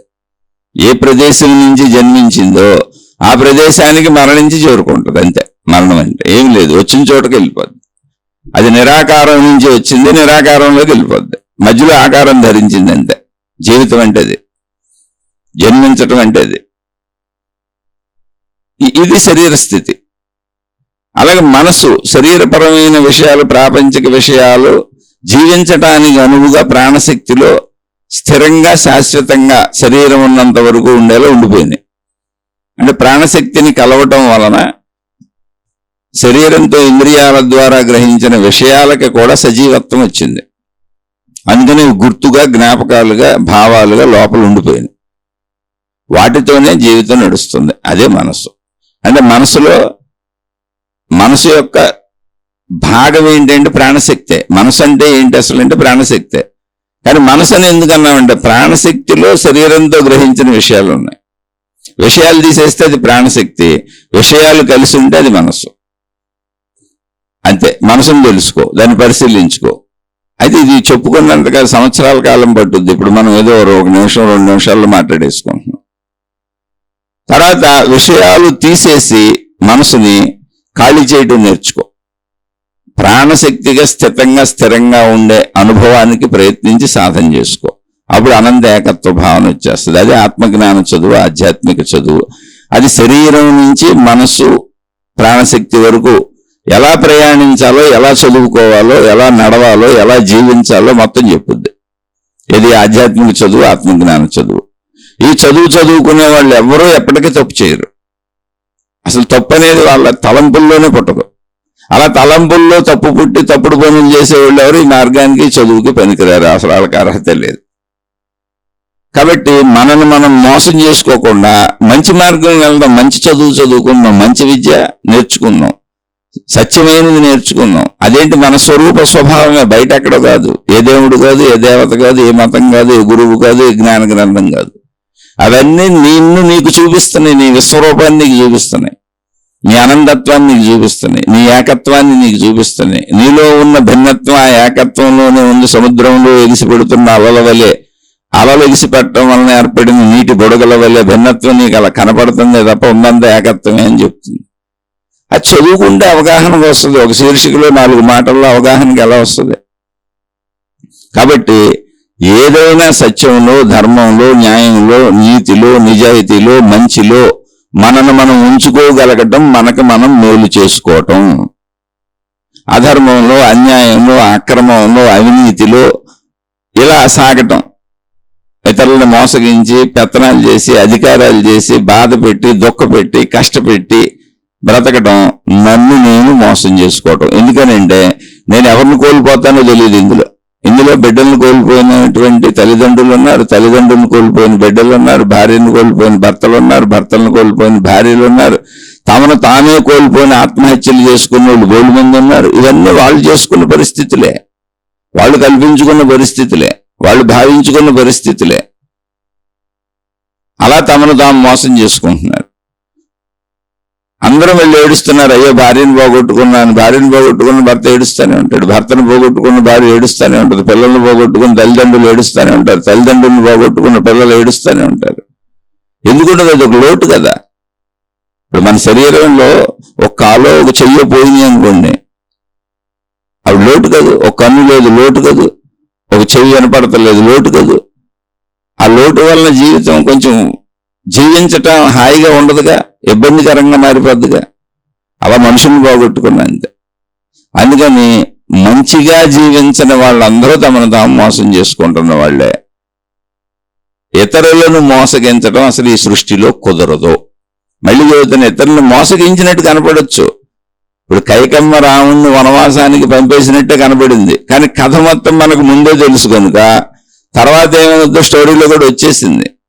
కైకమ్మ నష్టపోయింది, భర్తను కోల్పోయింది, కొడుకు ఒప్పుకోలేదు, కొడుకు అసలు విరోధి అయిపోయాడు, చంపబోయాడు కూడా. మళ్ళీ అదే రామచంద్రుడు రాజ్యానికి రాజు అయ్యాడు. ఒక్క కైక తప్ప అందరూ ఆయన్ని అభిమానించారు, ఆదరించారు. ఇది తప్పు అన్నారు, కైక ద్రోహం చేసిందని అన్నారు. చరిత్రలో అలా మిగిలిపోయింది. ఆమె తర్వాత రావణ్ణి ప్రేమించవచ్చు, వేరే విషయం. జరిగిపోయింది. ఇంకా ప్రేమించింది లేదో కూడా తెలియదు మనకి. సేమ్ అలాగే మహాభారతం మొత్తం పాండవులను నాశనం చేసేయాలి, పాండురాజుకు సంబంధించినంత నాశనం అయిపోవాలి, ఇదంతా మాకే దక్కాలన్న ధృతరాష్ట్రుడి బుద్ధి. అలా పెంపకంలో పెరిగిన వాళ్ళ కొడుకులు సకుటుంబ సపరివార సమేతంగా మొత్తం సర్వం నశించిపోయి వీళ్ళ రాజ్యం కూడా పాండవులకు వెళ్ళిపోయింది. ఎందుకని అసలు ఆ రాజ్యం కావాలన్న థాటే లేని వాళ్ళు పాండవులు దురాక్రమణలే చేయరు. కానీ వారసులు ఎవరు లేరు. వీళ్ళని వీళ్ళే చంపేసుకొని, అంటే తనను తామే మోసం చేసుకోవడం అంటే అది కాదు. మొత్తం రాజ్యం పాండవులకు వెళ్ళిపోయింది. కానీ మధ్యలో కాలం చాలా గడిచింది. కథ మనకు మొత్తం తెలుసు కనుక ఒకసారి మాట్లాడేసుకున్నాం. అదే మన జీవితాల్లో జరుగుతుంటే అన్ని సంవత్సరాలు గడవాల్సిందే. అందుకని మిమ్మల్ని ఎవరన్నా మోసం చేసినా ప్రశాంతంగా కూర్చోండి, ఎందుకంటే వనవాస కాలం నడుస్తుంది. అటు రామాయణంలోనూ వనవాస కాలమే నడిచింది, ఇటు మహాభారతంలోనూ వనవాస కాలమే నడుస్తుంది. అంటే అవి ఆ కర్మలు తిరిగి రావటానికి టైం పడుతుంది. మోసగింపబడిన నువ్వు వెలుగులో విస్తరింపబడతావు ధర్మాత్ముడుగా. అదే జరిగింది. రామచంద్రుడు కీర్తి పాండవుల కీర్తి ఎలా ఉందో చూడండి. పాండవులకి భగవంతుడే సాయంగా ఉన్నాడు, యుద్ధంలో కూడా సాయంగా ఉన్నాడు. ఇక్కడ రాముడుగా భగవంతుడే జీవించి చూపించాడు, యుద్ధం చేసింది కూడా రాముడే. అలా ప్రకృతిలో ఉన్న ధర్మసూత్రాన్ని ఎలా తప్పిస్తారు? అందుకని అది గమనించిన మహాత్ములు చెప్పారు, ధర్మో రక్షతి రక్షిత. నువ్వు ప్రశాంతంగా ఉండు, నువ్వు మెదలకుండా ఉండు. నిన్ను ఎవరైనా మోసం చేశారు, నీ సొంత కుటుంబ సభ్యులు మోసం చేశారు, లేదా బయట వాళ్ళు మోసం చేశారు. ఒకసారి మోసం చేసినోడు రెండోసారి చేయలేడండి. పదే పదే ఎవరు మోసం చేయరు. అంటే మోసం చేస్తున్నా చూస్తూ ఊరుకోమన్నా ఎలా ఊరుకుంటామని మళ్ళీ కామెంట్లు పెడతారు. ఎప్పుడూ మోసం పదే పదే జరగదు. ఎప్పుడో నమ్మినప్పుడు జరుగుద్ది, లేదా సొంత వాళ్ళు కావాలని కుట్రలు పొందుతారు. ఈ కథల్లో మహాభారతంలో రామాయణంలో సొంత వాళ్ళు చేసినాయి. బయట వాళ్ళు అయితే ఎప్పుడో ఒకసారి జరుగుద్ది, మళ్ళీ రెండోసారి వాళ్ళు మోసం చేయలేరు. మనం వాళ్ళని ఎందుకు దగ్గరికి రానిస్తాం? అందుకని నువ్వు ప్రశాంతంగా ఉంటే సృష్టి నీకు చేయవలసిన మేలు చేసేస్తుంది. అదే దేవుడు, అదే దేవత, అదే ధర్మము. ధర్మో రక్షతి రక్షిత. వనవాస కాలం పూర్తి అవ్వాలి అంతే. ఇక్కడ వనవాస కాలం పూర్తయితే అన్నీ జరిగిపోతాయి. ఎవరి వనవాస కాలం ఎంత అన్నది ఆ మోసాన్ని బట్టి, ఆ విషయాన్ని బట్టి, ఆ పరిస్థితిని బట్టి ఉంటది. నీ కీర్తి ఎంత పెంచాలని సృష్టి నిర్ణయించుకుందో, ఎదుటి వాళ్ళ యొక్క కీర్తి ఎంత తగ్గించాలి, వాళ్ళు ఎంత దుర్మార్గులని ప్రపంచానికి చూపించాలని నిర్ణయించుకుందో, అవన్నీ పరిస్థితుల రూపంలో వెళ్తా ఉంటాయి. ఆ పరిస్థితులన్నీ ఒక పక్వానికి వచ్చినప్పుడు జరగవలసినవి జరుగుతాయి. కాబట్టి మనం ఏం చేయలేం. అందుకని నువ్వు ఓర్పుతూ ఉండు, నువ్వు నేర్పుతూ ఉండు. నీకు ఇప్పుడు ఇబ్బందులు ఉండవని నేను చెప్పట్లా, మంచి వాళ్ళకే బోల్డ్ ఇబ్బందులు ఉంటాయి. ఎందుకంటే మంచి వాళ్ళని చేతగానే వాళ్ళు అనుకుంటారు చాలా మంది. కాదు, అయినా సరే నువ్వు మంచిగానే ఉండు. అలాని మళ్ళీ ఏమండి అయినా సరే మంచిగానే ఉంటే రోజు మోసం చేస్తారు. ఎవరో రోజు మోసం చేయరు, ఎందుకు చేస్తారు? నువ్వు అధికమైనటువంటి భావంతో తీసుకొని బాధపడుతున్నావు. కొంచెం ఓర్పుకుండు, కొంచెం నేర్పుకుండు, కొంచెం భరించడం నేర్చుకో. ఇవన్నీ మంచిదనంలో భాగాలే. ఇప్పుడు సూర్యుడు అధిక ఎండలు ఉంటే ఏం చేసాం? కుదిరితే ఫ్యాన్ వేసుకున్నాం, లేదా నీడకెళ్ళి కూర్చున్నాం, ఇంకా డబ్బులు ఉంటే ఏసీ పెట్టుకున్నాం. అంతే సూర్యుడిని ఏం చేయలేం. ఇంకా వర్షం పడుతుంటే ఏం చేస్తాం? తడవకుండా వెళ్ళడానికి రెయిన్ కోట్లు కొనుక్కుంటాం, గొడుగులు కొనుక్కుంటాం. ఏదైనా వాహనాలు ఉంటే తడవకుండా వాహనాల్లో వెళ్తాం. అలా ప్రత్యామ్నాయాలు ఏర్పాటు చేసుకుంటాం. చలికాలానికైనా, వర్షాకాలానికైనా, శీతాకాలానికైనా, భౌగోళిక పరిస్థితులు ఏటికైనా. అంతే తప్ప మనం వాటిని ఏం చేయగలం? అది అర్థం చేసుకున్నప్పుడు మొత్తం విశ్వ సృష్టి అంతా కూడా అలాగే నడుస్తుందని అర్థమవుద్ది. అది ఆధ్యాత్మిక చదువు నేర్పే జ్ఞానం. నువ్వు నేను అనుకొని మన ఇద్దరం కూడబొలుక్కొని మోసాలు చేసేస్తానో, లేదా మంచిలు చేసేస్తానో ఇక్కడేం సాగిపోదో. ఇదంతా సృష్టి నడకలో భాగంగా ఉంది. మనం మంచి చేస్తే సృష్టి నడక తిరిగి మనకు మంచినిస్తుంది. మనం చెడు చేస్తే సృష్టి నడకలో తిరిగి మనకు చెడే వస్తుంది. ఇది సృష్టికి సంబంధించిన విషయం, అనంత విశ్వానికి సంబంధించిన విషయం. అది దానిలో ఉన్న ప్రణాళిక ఇది, దానిలో ఉన్న ధర్మం ఇది, దానిలో ఉన్న సత్యం ఇది, దానిలో ఉన్న శిక్షణ ఇది, దానిలో ఉన్న రక్షణ ఇది. అది మనందరం నలుగురం కూర్చొని కబుర్లు చెప్పుకుంటూ అయిపోయేది కాదు. మనం చెప్పుకుంటున్న కబుర్లు దాన్ని గమనించిన వాళ్ళు చెప్పారు. ఆ సూత్రం మారదయా అని. ఆ ధర్మసూత్రం మారదు, సృష్టి సూత్రం మారదయా. నిన్ను నువ్వు మోసం చేసుకోబాకి తల్లి, నిన్ను నువ్వు మోసం చేసుకోబాకి తండ్రి. మీరు ధర్మంగా బతకండి, మంచిగా బతకండి. ఎందుకంటే విశ్వసూత్రం, సృష్టి సూత్రం మిమ్మల్ని రక్షిస్తుంది. అది అనంతత్వం. కాదంటే శిక్షించేది కూడా అదే అనంతత్వం. ఆనందత్వాన్ని తెలుసుకొని బతకండి అని చెప్పారు. అంటే ఈ ప్రశ్న అడిగిన వాళ్ళు ఏ ఉద్దేశంతో అడిగినా నాకు తెలిసినంత వరకు చెప్పాను. ఒకవేళ మీరు అడిగిన ఉద్దేశం ఇది కాకపోతే మీ ఉద్దేశాన్ని క్లారిటీగా మళ్ళీ స్పష్టంగా అడగండి. మీరు ఇక్కడికి సంతృప్తి చెందకపోతే ఈ ఆన్సర్లకి ఇంకా బోల్డ్ ఎలా చెప్పుకుంటే వెళ్ళొచ్చు. అనంతమైన ఉదాహరణలు ఉంటాయి. అయితే శీర్షికని ఎక్కడో చోట ఆపాలి కాబట్టి ఇక్కడికి ఆపుతున్నాను. ఇప్పుడు చెప్పిన విషయాలు మీరు ప్రశ్న ఏ ఉద్దేశంతో వేశారో ఆ ఉద్దేశానికి సరిపోయి మీకు సంతృప్తి కలిగితే ఓకే, జీవితంలో హాయిగా ముందుకు సాగిపోండి. కానీ మంచిగా సాగండి. ఇప్పుడు చెప్పుకున్నంత అంతే. మంచిగా బతికేవాళ్ళు, ధర్మంగా బతికేవాళ్ళు అందరూ సృష్టి యొక్క ఏకత్వంతో కలిసి నడుస్తున్నారు. చెడుగా బతికేవాళ్ళు అందరూ, అధర్మంగా అన్యాయంగా బతికేవాళ్ళు అందరూ కూడా ప్రవాహ వేగానికి వ్యతిరేకంగా వెళ్తున్నారు. సృష్టి ప్రవాహ వేగానికి వ్యతిరేకంగా ఈత కొట్టేవాడు ఎలా వెళ్తాడు చెప్పండి? ఒక నదీ ప్రవాహం కిందకి ప్రవహించుకుంటూ వెళ్తుంది. నదీ ప్రవాహానికి అనుకూలంగా ఈత కొడుతున్నాడు అనుకోండి, ఇంకా స్పీడ్కి వెళ్ళిపోతాడు. అటు ప్రవాహ వేగము ఇతను ఆ దిశలోనే ఈత కొడుతున్నాడు కాబట్టి బాగుంటుంది. నదీ ప్రవాహానికి వ్యతిరేక దిశలో ఎతకొట్టేవాడు ఇప్పుడు ప్రవాహపు శక్తిని ఎదుర్కొంటూ ఎతకొట్టి దాటాలి. అవుతుందా? ఎప్పటికైనా కుదురుతుందా? సృష్టి ప్రవాహ శక్తిని ఎదుర్కోగలవు నువ్వు? అదే శిక్షణ. సృష్టి ప్రవాహ దిశలో వెళ్ళిపో, ధర్మము మంచి, అదే రక్షణ. ఇది తెలుసుకుంటే చాలు. ఇదే జ్ఞానం. ఈ జ్ఞానాన్ని అందించేదే ఆధ్యాత్మిక చదువు, ఆత్మజ్ఞాన చదువు. మీరు ప్రశ్నకి సమాధానాలు దొరికినాయి అంటే చక్కగా హాయిగా సంతృప్తిగా మంచిగా జీవించండి. ఒకవేళ మీరు ఏ ఉద్దేశంతో ఏ భావంతో అడిగారో ఆ భావానికి సంబంధించి నేను చెప్పలేకపోయి ఉంటే ఉదాహరణలో మీరు మళ్ళీ స్పష్టంగా అడగండి, తప్పకుండా చెప్పుకుందాం. ఎందుకంటే అన్ని ప్రశ్నలకి ఇక్కడ ఆన్సర్ ఉంటుంది.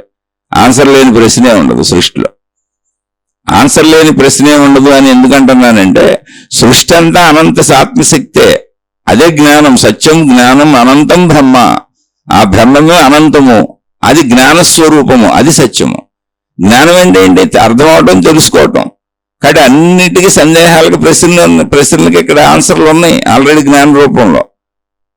ప్రశ్న వచ్చినప్పుడు వెతుక్కోవటమే మనం, అంతే. వెతుక్కుంటే ఆన్సర్ వచ్చేస్తుంది. సింపుల్. ఆన్సర్ తీసుకొని సందేహాలు తీర్చుకొని మంచిగా ధర్మంగా బతికే ముందుకు వెళ్ళిపోదాం. ఆత్మజ్ఞాన మార్గంలో ఆధ్యాత్మిక చదువు చదువుకుంటూ సాగిపోదాం. కాబట్టి మీ ప్రశ్నకి ఇంకా సందేహం తీరకపోతే, అసలు మీరు అడిగిన ఉద్దేశం ఇది కాకపోతే, మీ లోపల ఏదో భావం ఉండి మీరు ఆ ప్రశ్న అడిగి ఉంటే మళ్ళీ స్పష్టంగా అడగండి, నాకు అర్థమయ్యేలా చెబుతాను. సరిపోతే ఓకే. ఇక ఇది నచ్చని వాళ్ళకి ఎప్పుడు శరామామూలు అన్ని శీర్షికల్లో చెబుతున్నాను. అకారణ ద్వేషాలు వద్దు. మీ మార్గాల్లో మీరు వెళ్ళిపోండి, నా మార్గంలో నేను వెళ్ళిపోతాను. నేను పొరపాటును కూడా మేము అంక చూడను. అసలు మీతో నాకు పని లేదు, ఎవరితోనూ నాకు పని లేదు. పొరపాటును కూడా మీ వైపు రాను.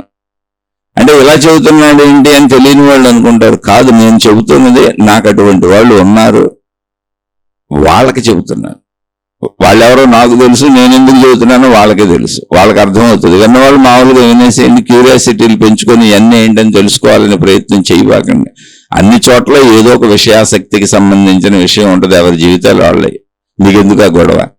ఈ గొడవ అర్థమైన వాళ్ళకి చెబుతున్నాను, అది కూడా సవినీయంగా మనం చేస్తున్నాను. నేను ఎప్పటికీ మీ దారి గడ్డు రాను, నేను ఎప్పటికీ అసలు మీ వైపు చూడను, అసలు మీ నుంచి నేనేమి ఆశించను, నేను ఎప్పటికీ మీతో కలవను, నేను ఎప్పటికీ మీకు ఏ విధంగానూ హాని తలపెట్టను. నా వలన అసలు మీకు నష్టం అనేదే ఉండదు. అందుకే జీవితకాలం మౌనం అని ఎందుకు పెట్టుకున్నాను? మిమ్మల్ని నష్టపరచకూడదని, రోజులు కొడదామని కాదు. నేను ఏదో పెద్ద మౌనిని జ్ఞానిని అని చెప్పుకుందామని కాదు. నేను చెబుతున్నాగా, నేను అసలు మౌనం పెట్టుకుందే నేను ఘర్షణలు పడలేక, అంతే తప్ప ఆధ్యాత్మిక ఇంట్రెస్ట్తో కాదు. ఎవరిని అనకూడదని, అసలు ఘర్షణలు పడే ఉద్దేశమే నాకు లేదు. కాబట్టి నన్ను క్షమించి, ఆడొక పిల్ల బచ్చాగడ, ఆడితో మనకేముందనుకొని మీ మార్గాల్లో మీరు హాయిగా సాగిపోండి, మీ విధానాల్లో మీరు వెళ్ళిపోండి. నేను నాకేదో నన్ను నేను మంచి మార్గంలో ఉంచుకోవడానికి ఈ శీర్షికలు చెబుతున్నాను తప్ప అసలు నేను ఎటువంటి జ్ఞానానుభూతిని పొందలేదు, ఆత్మానుభూతిని పొందలేదు. నాలో సామాన్యత తప్ప అసలు ఏ విధమైన అనుభవం నాకు లేదు. ఆధ్యాత్మిక అనుభవం అతి సామాన్యుణ్ణి. నేను చెబుతున్నవన్నీ పుస్తక జ్ఞానమే. నేను వాచా వేదాంతిని. వాచా వేదాంతి అంటే ఏంటి? మాటలు మాట్లాడతాడు అంతే, ఆచరణ లేదు. నేను అటువంటి వాచా వేదాంతిని, సామాన్యుణ్ణి. ఎందుకు నా గురించి పట్టించుకోవటం? హాయిగా ముందుకు సాగిపోండి. శుభమస్తు. మీకు మీ కుటుంబ సభ్యులకు మేలు చేకూరుగాక. మరొక కొత్త శీర్షికతో కలుసుకుందాం.